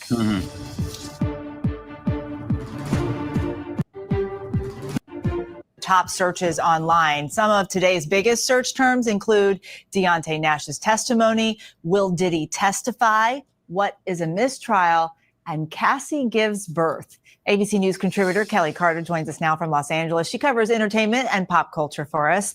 So the question that we've seen a lot of people searching, will Diddy testify? I mean, that's the $1 million question, isn't it? I mean, question that needs an answer. Everyone wants to know, are we going to actually hear from Sean Combs himself? I think part of this is this idea of, you know, there's his side, her side, the truth. They want to hear what he has to say. So let's see. It remains to be seen. We don't know that answer just yet. People are also searching, what is a mistrial? You know, I've said this before. This all is reminiscent of the People versus OJ. People are learning in real time, you know, about the American justice system and learning, you know, terms like what a mistrial is. That would have effectively meant everything would have had the reset button. We would have had to start over. I don't think that anyone working on this trial really wants that. And we have time for one more question. Yeah. Cassie gives birth. Cassie is a new mom again, ×3, which again reminds us how close to delivering she was when she actually was on the stand 2 weeks ago. Cool, but... Kelly Carter, thank you so much for being with us today. Thank you. And thank you for joining us. We'll be back with new episodes every day of the trial on ABC News Live, Disney Plus, and Hulu at 5:30 p.m. Eastern.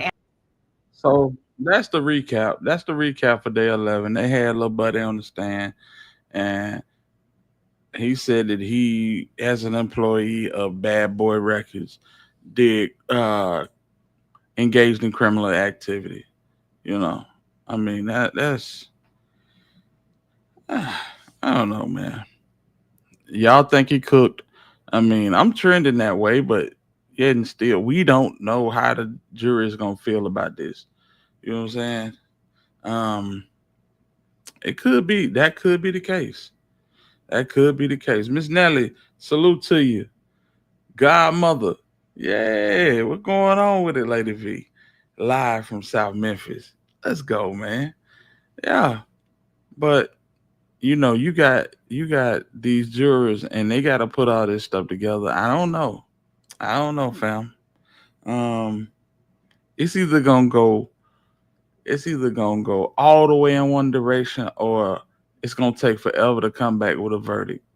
I'm trending to think that, you know what I'm saying, he's gonna get convicted on some. I don't think he's gonna be convicted on all, but all they need is that racketeering. With that racketeering, he can damn near, you know,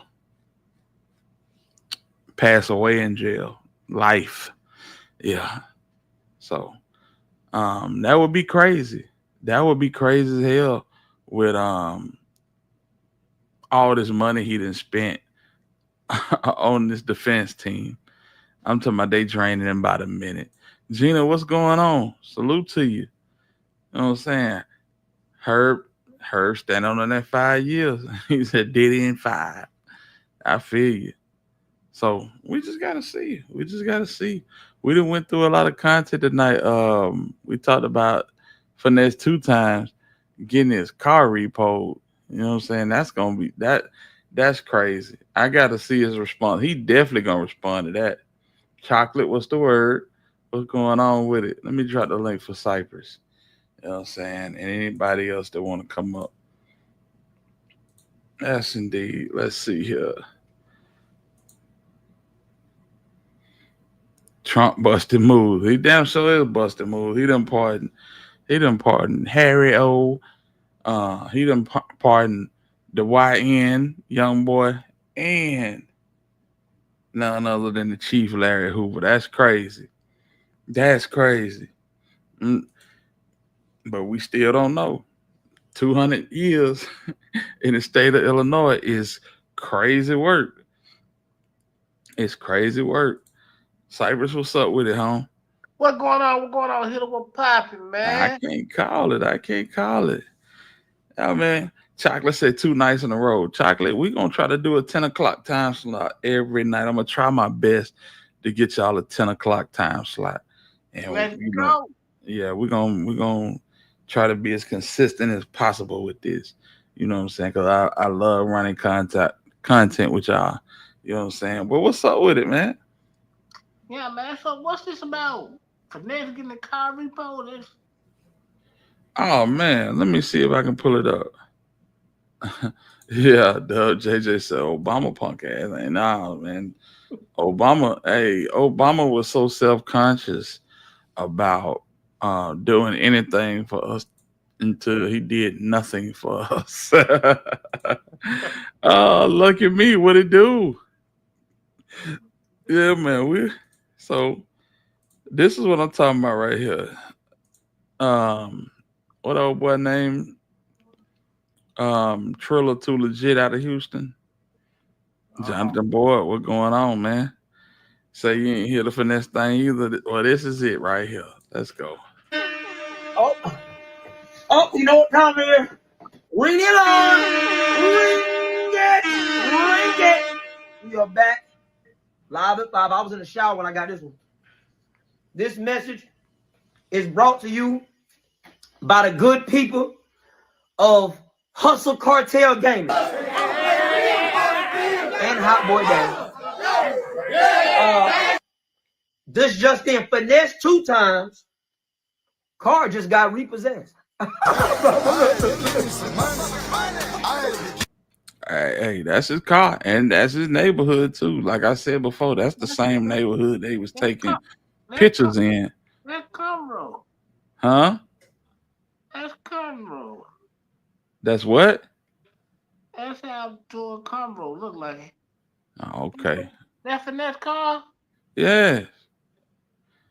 That's the same car him and Boo Dirty was sitting in the game recognized game video. Y'all hit that like button as y'all come in, man, and support the channel if you can. Go ahead, Sight. I thought he. So when they repo this car? Don't know. He said he just got the news today. But check this out. Bring it along. Now, I got $5,000 I can let you borrow on cash right now. I ain't got no more money. Just got 5. And let's see if we can work a deal with the car lot. JB. See if we can get your shit back. You know what I'm saying? Pressure, what it do? We gonna get Sugar. My nigga DC got a strip club, Pink House. You know DC, you be up there. We gonna see if we can get Sugar.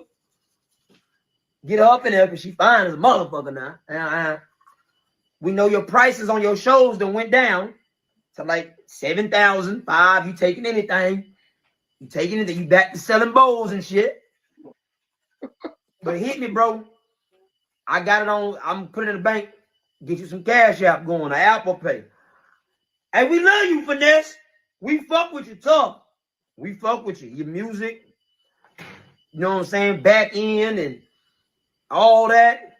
You know, you had allegations getting your ass ate, shit like that. But your homegirl, Erica Banks, she doing a stripper tour right now. You thinking about doing that? You kind of got the hips. You thinking about if you, you know, I manage. You know, I manage strippers. You know what I'm saying?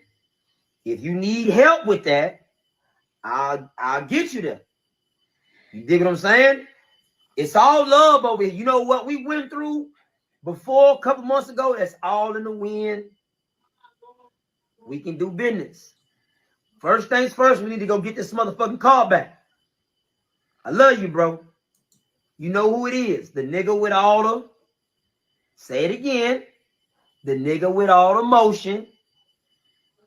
Mr. Who? Mr. West nigga. Cut it. So yeah, that's the word around town. Finette got the car repoed and Buddy trolling them about it. So yeah, this shit crazy, man. Finesse 2 Times, bro. Whew, he just was up there in St. Louis helping them folks out, and that's very commendable. But it's always something, bro. And you know, he didn't cause this, but yeah, he stayed in the news for some foolishness. You feel me? Yeah, of course you do that. He always been in the news for food. Mm-hmm. He can't. I wish he could stay out of his own way. Yeah. But he can't. That look, hey, you know what? That looked like the whip that whatchamacallit had. That looked like that was the one Lil Ju had. Lil Ju, exactly. Yeah. Exactly. That was that Rolls Royce Lil Ju had. Salute the chocolate for joining the squad, man. Appreciate you, chocolate. Yes, indeed. Yeah, man. Yeah, that's the one he gifted to Lil Ju. Damn, ain't that something? Man, it's a cold game, man. I swear it is. Hey, man, when the numbers in the account ain't adding up, then what you get? Well, you know, you start getting a few big checks, and you start living like you're gonna be forever getting them big checks, and then them little checks start coming in. You know how that go. Yeah, not to forget the mob ties extortion you got going on out there. Right, exactly. And I don't like how you were talking about Sugar Mama on the live. I ain't got a dog in the fight. I just feel like Sugar don't like the way he talked about her mom on the live. You know what I'm saying? Yeah. And that's gonna I feel like this. The mama should have stayed out of them people's business. That's that man house. If you don't like what he do, go get your own shit. Yeah, that was crazy. That was crazy. And then the nigga say she's selling secrets on to the blogs. Well, if she was selling secrets, Lil King was there giving the secrets away. For real though. For real. Lucky me said 2 times a bounce back. He trying to be like Bag. Yeah, it's hard to keep up with the Joneses. And she didn't, but they needed her. Yeah, they definitely needed her. Hey, that's what's up. And I thought you were. Yeah, man, but I appreciate you coming back. For real. Yeah, hey man, I think that Sugar Mama should mind her business. That's that man house. If you don't like get your own shit, you ain't gonna worry about it. Mm-hmm. But if I'm Finesse, I'm kicking all them what's around me. From Sugar, all the bad ass kids, it ain't mine. Y'all got to go. I don't give a damn It's too many hanger-ons, bro. Yeah, bro, you can't be trying to take her off. Hell no, I'm kicking all them kids that ain't mine. They got to go. Your ass got to go. Your mama got to go. Only mama I'm gonna be taking care of my own mom. Yeah, that's facts. Yeah. That's facts. It's just too much going on, man. I wouldn't care if you got no child by me, because you bringing too many people for me to take care of for your black ass not to have that. That's real. Simple. Really say hell yeah. All them kids that ain't mine, they gotta get to stepping. Sugar, you got to get to stepping. You gotta get the step. You got to go, yeah. Yeah, you got to go home, but you gotta get the hell in here. Yeah, that's real. That's real. But niggas mad at Travis Hunter. Man, I ain't mad at Travis Hunter. We can talk about that too. What's up with it, Strawberry? What's going on, man? That boy just sent all niggas back 10 years, 20 years for the move he made. Yeah, I'm just gonna say this, man. Travis Hunter, bro, Lord have mercy. But hey, man, that's him. That's his life. He gotta live it. He gotta make his mistakes and bounce back. You know what I'm saying? It's just it's like everybody see it coming, fam, and that's the sad part. Yeah, she gonna get in good, then she go. No, he ain't got to no kids, everything ain't his. See, that's what these niggas get caught up in, letting these women come to y'all talking about package. The hell no. I didn't make the deal. So why would I sell no? No, that package deal. I don't know about that, Lady B. No, I don't do all that pack of deal shit. The pack of deal with your baby daddy who got you pregnant.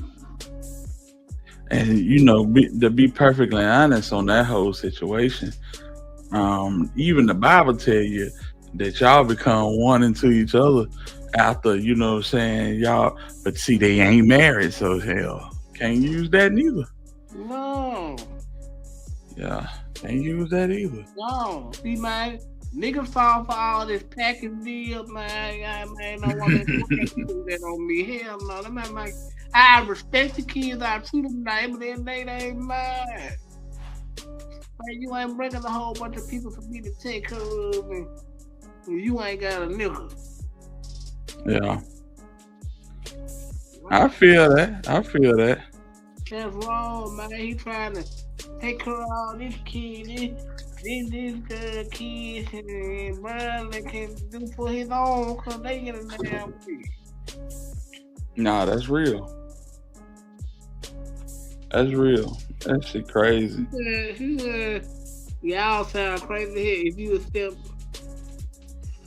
I mean, I wouldn't have no problem with the kid, but at the end of the day, No, I'm listen. One thing I can say, if we talking about the kids for a package deal, I totally agree. No, you sign up for that. You sign up for that. but I ain't know. Like I like yeah. You say you make sure the kids straight, man, but like you don't bring your mama and all these people for me to take care of, man. Yeah, the kids is one thing, but yeah, mama. You don't But see that, but that's the thing though, Syke. That's the thing. You got these two that don't take care of their children for shit. So, you know, as bad as he talking about this woman, they really need this woman because she the one gonna make sure that business get taken care of with these babies. You feel me? Yeah. Mm-hmm.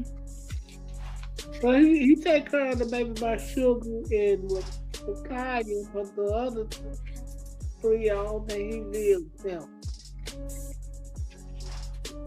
Man, them folk playing. Keep it a buck. They playing. Them folk got them folk got a whole football team, fam, when it come to both of them together. Together, both of them folk got like 10, 11 kids, man. Yeah, he got what? One by Sugar, one by Diddy. He got 3 more. Them 2 boys, and that good little girl. That's 5. So the Sugar got like 4 or 5 more. But you know, I ain't trying to delegate who babies is who, but I'm just saying you can see that they having fun with the little one because the little one is cute. The little one is the newest one. All them kids need love and attention, and it was cool to see Finesse with his oldest girl. You know, that was dope. Yeah, that was in Miami. Mm-hmm. Because Rakaya don't like being around the rest of them. What you mean? She don't like being there. None of they stuff. No, okay. She don't like being around them. I mean, but that's understandable. She's a teenager. She want her space. She don't want to be in the house with a house full of kids and guys. She want her own space. No, that's true. What you think about this right here?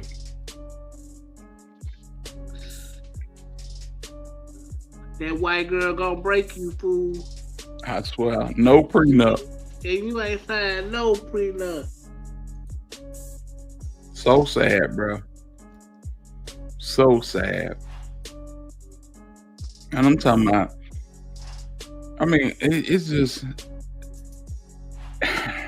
damn. How can I say it? Everybody know what this is, man. This chick got a whole $sign on her ring finger. And now it's covered up by that ring. It's pretty much over, man. It's pretty much over. You know. She'll file for divorce in about a year or 2. Yeah, get the whole bag. Yeah. With child support. I'm thinking about 5 years, and you know what I'm saying? It'll be what it is, but Lord have mercy, this is so sad to me. So sad.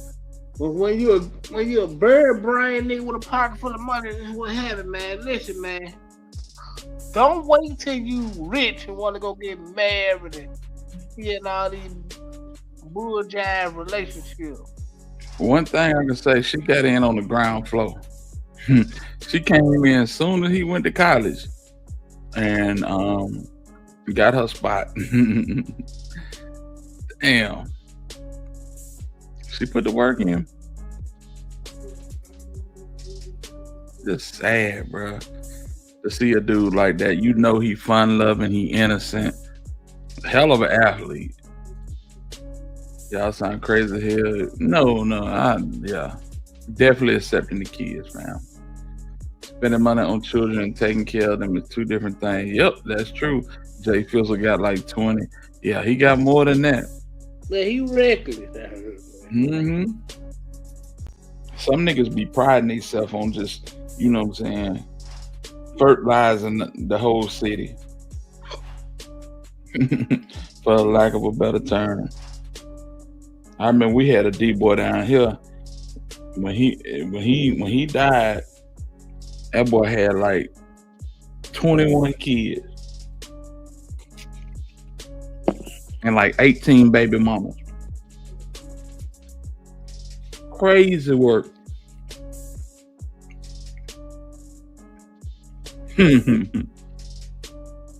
He really do, bro. He really do. Like, I wouldn't be surprised if that was the first taste that Travis Hunter ever had and he married it. Yeah. Y'all really think it's not a prenup? I don't even believe the media hype anymore. Yeah. I doubt it. I doubt it seriously. Yeah, Fizzle got more closer to 30 kids. Yeah, man. It's crazy. Boy. Let's go through this. My boy Herb said he got 25. He got 27 kids and 25 baby mamas. Boy, you was a champion. You was a champion. You're going to have to come, Herb, you're going to have to let me interview you. Shit, based on that. That's interview worthy. We need to do a whole segment. Shit. That's crazy. Y'all see this? That's the smile dub JJ was talking about. Come on up, Sight. Yeah, man. Yeah, man. If Travis Hunter had a brain to match his talent, he'd be dead. Yeah. Okay. If he had a brain to match the talent that he got, he'd be dead. Right. Yeah, she definitely pregnant.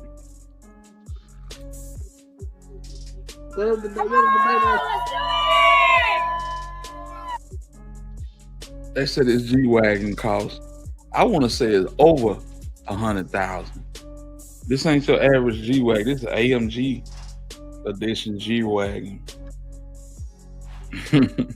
What the hell?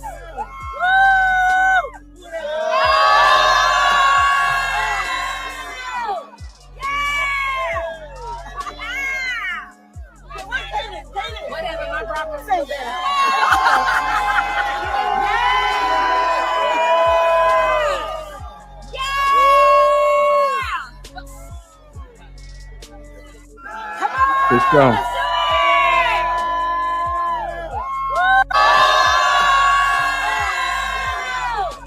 Yeah, we can do that.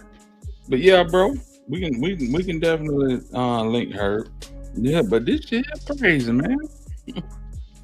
and it always, the question that pops up to me is, what is Coach Prime saying, bro? Did Coach Prime even have a talk? You know what I'm saying? it don't matter at this point. That dude is a simp. Definitely a simp.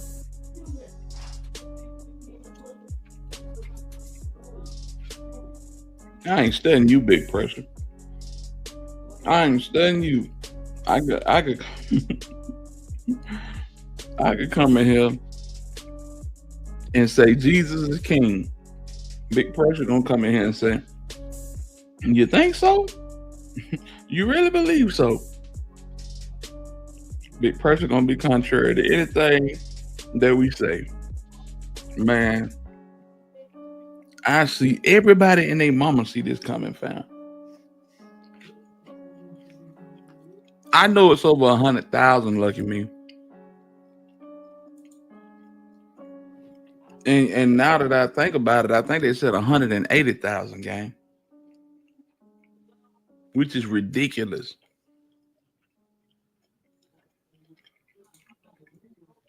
They didn't show him. They didn't show Prime. They didn't show 185,000. Yeah. Shador went there. Shiloh went there. It was just them and their family, man. Lord have mercy. I guess, you know, he got to find out the hard way. You know, and everybody telling him what's up, but you know, you don't want to be that guy either, where everybody telling you, you know, trying to give you information and you feel like you know what's going on. You gonna rebuke people and refuse their information. So it is what it is, man. Salute to Travis Hunter. Where you at, Sight?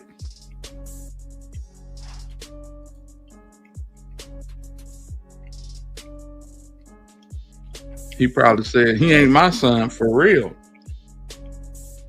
Cause I rest assured. If that was Shador, oh man, he would have talked to Shador about 50 times and then talked to the press.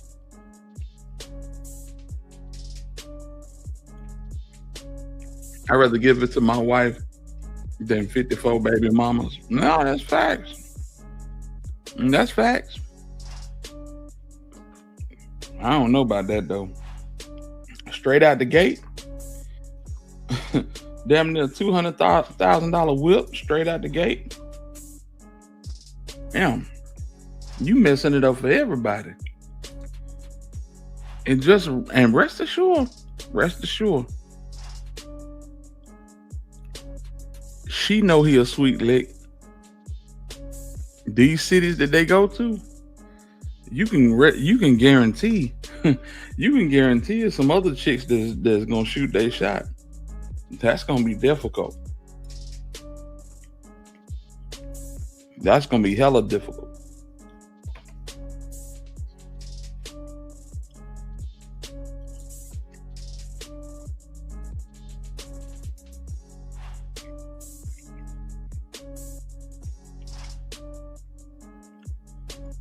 Man, we might have to see.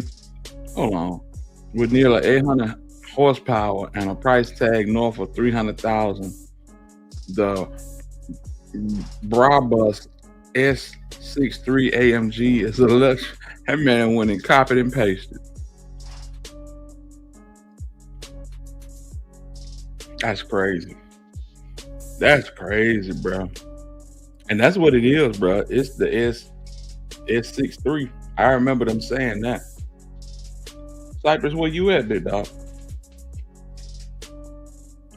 Yeah, I'm here. I had to step away real quick, see what was going on. Yeah. So, man, with them, question, man. Yeah, let's hear it. With them saying Larry Hoover is getting commuted from his life sentence, he still got to do state time, man. Yep, we've been talking about that. Yeah, see, a lot of people miss that part. Yeah. Even Jay Prince, evidently.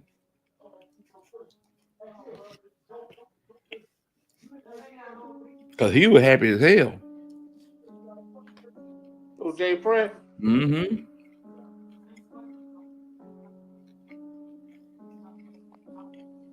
Yeah.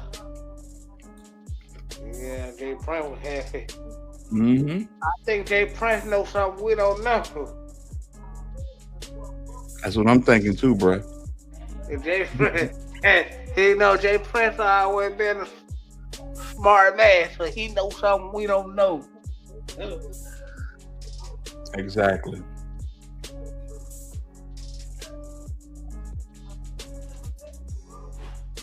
Mm-hmm. All right, y'all. All right, we got to get to it. Hold on. So now we got the information that we were looking for as far as this automobile. Let's take a look. What you got? Doing now? Yep. Ready? You ready? Yeah, y'all count down from 3. 3, 2, 1.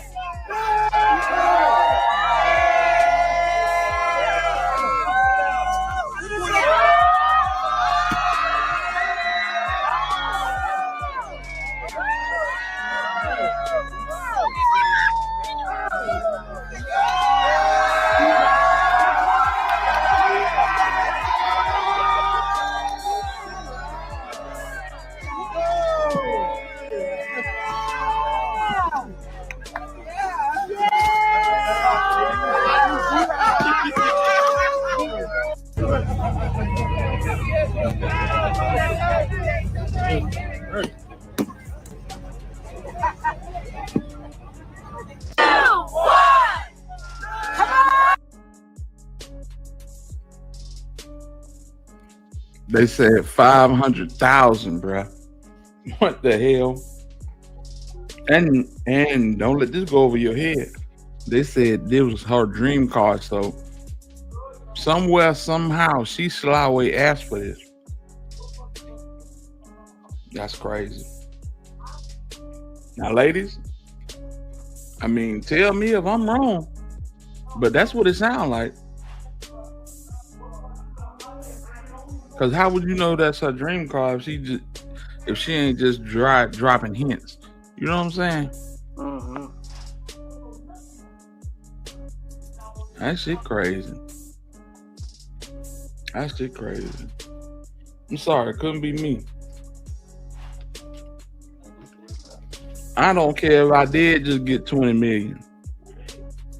I don't care. Come on, man. He'll mess around and be broke in no time mess with this chick. I think you're on the right track with that comment there, Pressure. I think you're on the right track.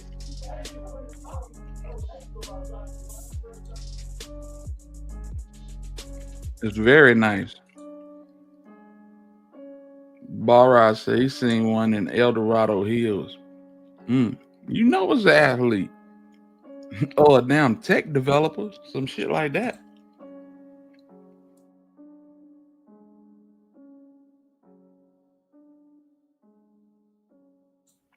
Yeah, that's crazy. I don't need nothing like that. The black man won't make you rich for the black woman.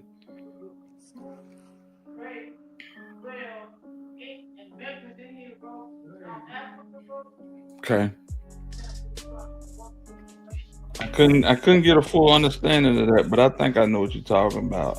Lucky me. But it is weird how that happened. You know what I'm saying? boy come to the show. And like, who want a car that expensive? Exactly.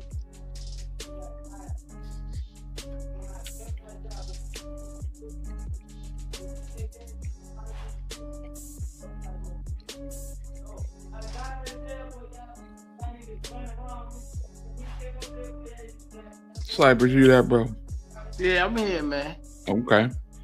Leave Yeah, and drive. I don't think he should have bought that woman in car. Not this early in the game, bro. Not in the first hour of y'all marriages.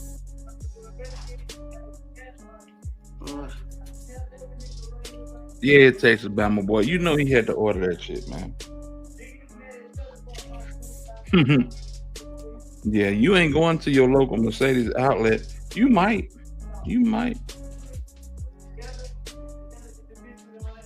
But you know it got all the bells and whistles. You don't get no car that expensive without all the bells and whistles. That might look at me say the black man won't make it happen for the black women when a Negro get rich. Oh, hurry y'all go. No, but I read that all wrong. Shit, man. I'm not gonna say that. Can't paint everybody with the broad brush. So I'ma hold my thoughts for milk. Because there's some ball players from my neck of the woods, Jalen Hurts, Devontae Smith, and they marry sisters and they do very well by them. You gonna have something that go against the grain every now and again. Shit, J-Boo, Jameis Winston, yeah, Jameis Winston. He married to his high school sweetheart. She played ball over at Hoover High School, and he played ball at Hueytown. Yeah, just west of the city. But yeah, right on the outskirts of the city. And looks wise, she runs circles around this chick right here. So yeah, they married now. That's why I said they married. It is what it is. At this point, you just gotta wait for it all to happen. We know what's gonna happen. Too much too soon gonna lead to disaster. Gotta learn how to slow his roll for real. So who do you blame? The gold digger or the nigga that ain't thinking ahead? The nigga that ain't thinking ahead. No, I blame him because, boy, you got a mama.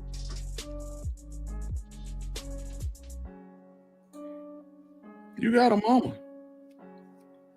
You know, so if she just sitting there, shame on her. You know what I'm saying? Either she just sitting there and not saying nothing because everybody eating, or we all wrong and she's actually a good person. But I doubt it. Ken said, dude had no prenuptial. That's crazy. Travis Hunter is the biggest fool ever. I know Dion had to tell him before he did that. We were just talking about that. Mm-hmm. And that's probably why he wasn't there. You know, now that you think about it in hindsight, could be why he wasn't there.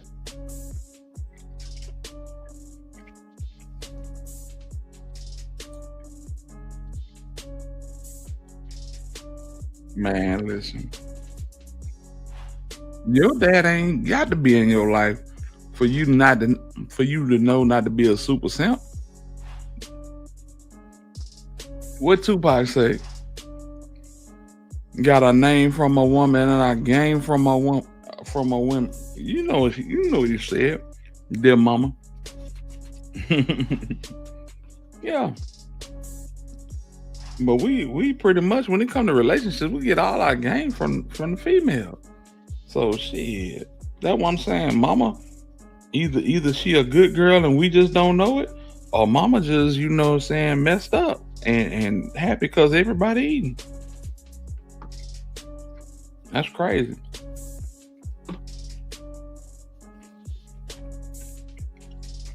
You say you think Ant-Man smashed? Wow.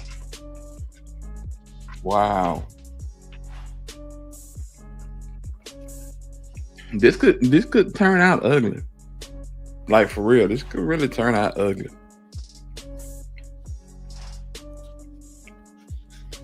Pac was a dancer. What are you talking about, Ken? Come on, bro.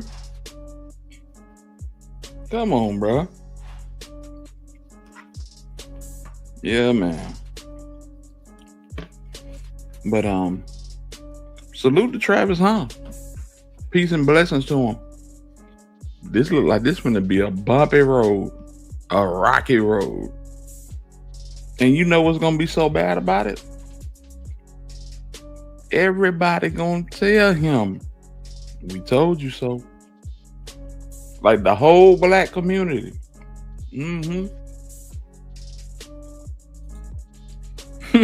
Tell him, Herb. No, man, there will be no Tupac slander on this channel, man. Pac is the GOAT. Yeah, man. But listen, before we go out, I want to say something about the YNs and you know how these kids crash out before they ever get to realize their true potential. And it's sad. It's sad because they put their life on the line for kids that they probably not even gonna deal with in the next 5 years. And a lot of y'all might not know. I talk about it quite a bit on this channel, but in 2023, I lost somebody very near and dear to me. They got caught up in a lifestyle and was not, they weren't raised like that. But situations happen, people get bullied, and you know, it just, I don't know. People get bullied and people take the route that they're gonna take. You know what I'm saying? And they click up with certain people, and you know, life take a mysterious turn. On December 3rd, 2023, I lost my nephew, and we don't cry. We just sit back and reminisce. We sit back and we reflect and try to console those that do cry. You know what I'm saying? But we know that it all comes with the game. As I said,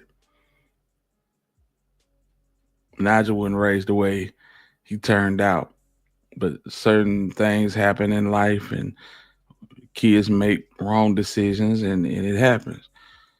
On today, he would have been 21 years old, and I just wanted to say happy birthday to him. In this city, he was hated by many and loved by few. But yet and still, you know what I'm saying? We love him, and I just want to say happy birthday to Nigel. I'm gonna leave it like that. And don't judge me, but we're gonna close out with one of my nephew's videos, and I appreciate everybody that's been rocking with us for these 2 hours and 17 minutes. Yeah, but we're gonna close it out with my nephew, and y'all, you know what I'm saying? Y'all have a good night. God bless you, and long live Nigel. Let's go.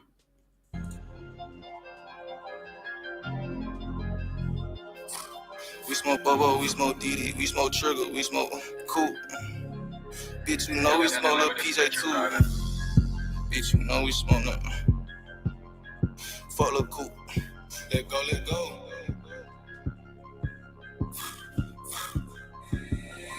Say all that capping on the net, bet we gon' hit your photo. When we pop out on you with them drakes, you know he up the skull, say he be capping on the beat, but in real life that boy a hoe and he ain't never shot his gun. So what the fuck he got it for? Say why the fuck he got a gun? I drill and smack the ass for fun. When it's B420 creep, we chase you down. You better not run. You better not run. You better not flee. Cause it's a box up on this glee. You get shot if you fuck with me. You lose your life. You fuck with heat. You fuck with heat. You lose your life. I told you once, won't tell you twice. He don't even know who it shot him. He just know that nigga white. Say he just know that nigga bright. He keep a Drake out through the night. The narrow camping in a song, but in real like that boy Mike. Burn go for when you gotta die. So well, my Drake it's time to slide. We gon' sit outside his house and we ain't shooting it till it's time. Say when we send that, when we shoot, fuck who you with, they can die too. Up in my cluster 32, all out the roof, trying to get that cheap. White boy, where you at? They say that they outside, it's time to slide. Them niggas capping on the media, real life, them pussies down. Got my AP, you got your 9, bet. Bitch, it's time to slide. Caught that little bitch up at the store, you know this sticks, you rapid fire. Hey, I'm on the beat, you know I'm a rain. Caught her up out of third, poppin' tall like a Zane. Nigga, to my for the first, bitch, you know that I'm kind. Posted up in the church, dressed up like a tank. Tried to send the BG, but the little boy's a flame. Can't wait to catch up, out the seas out his punt. We smoking on bubble, them boys, and I'm living still up on the scope, start doing all that fun. All that camping on the net,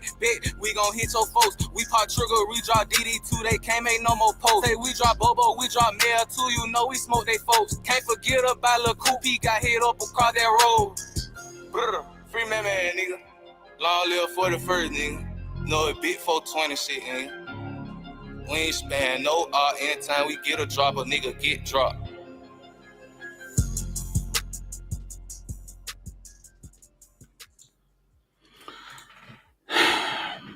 Long live Span. Rest in peace to Alfred. Rest in peace to Lil Heat. Crazy world, man. Crazy world. I don't condone that music. I want to say 4 weeks before he passed, I told him you can really do this shit, bro. You just cannot continue to drop niggas' names in this music, bro. You really can't. And of course, he said, I feel you, Unc. I appreciate you.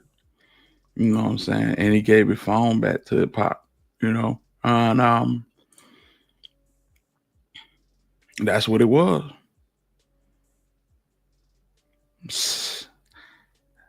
On the 3rd, about 3 o'clock on a Saturday, we get the call. And shit, didn't even need no call because he was all over social media. It was all over TikTok, Facebook, even YouTube. And we had to see our boy in that condition. Documentaries that have been made, some accurate, most not accurate. He's been accused of a lot. But hey, it is what it is. It come with it, right? Long live Nigel, man. I love you, boy. I love you dearly. You are missed. You are missed. Salute to everybody. Salute to those that chose to donate. Chevy Blue, I appreciate you, bro. Chocolate, I thank you for renewing your membership. And I thank each and every one of y'all for spending the last couple hours with me as we ran through content. And, you know what I'm saying, just vibed out, real spill. What's the word, man? With that being said, it's your boy, the Alabama Hitter. And until the next time we decide to spin, I'm in the win. Salute to all the hitters, man. Hit me on my social. Hit me on my social, big bro. And we can chop it up. Herb, hit me on IG at the Alabama Hitter. We'll chop it up, bro. Much love, y'all. I'm gone. Long live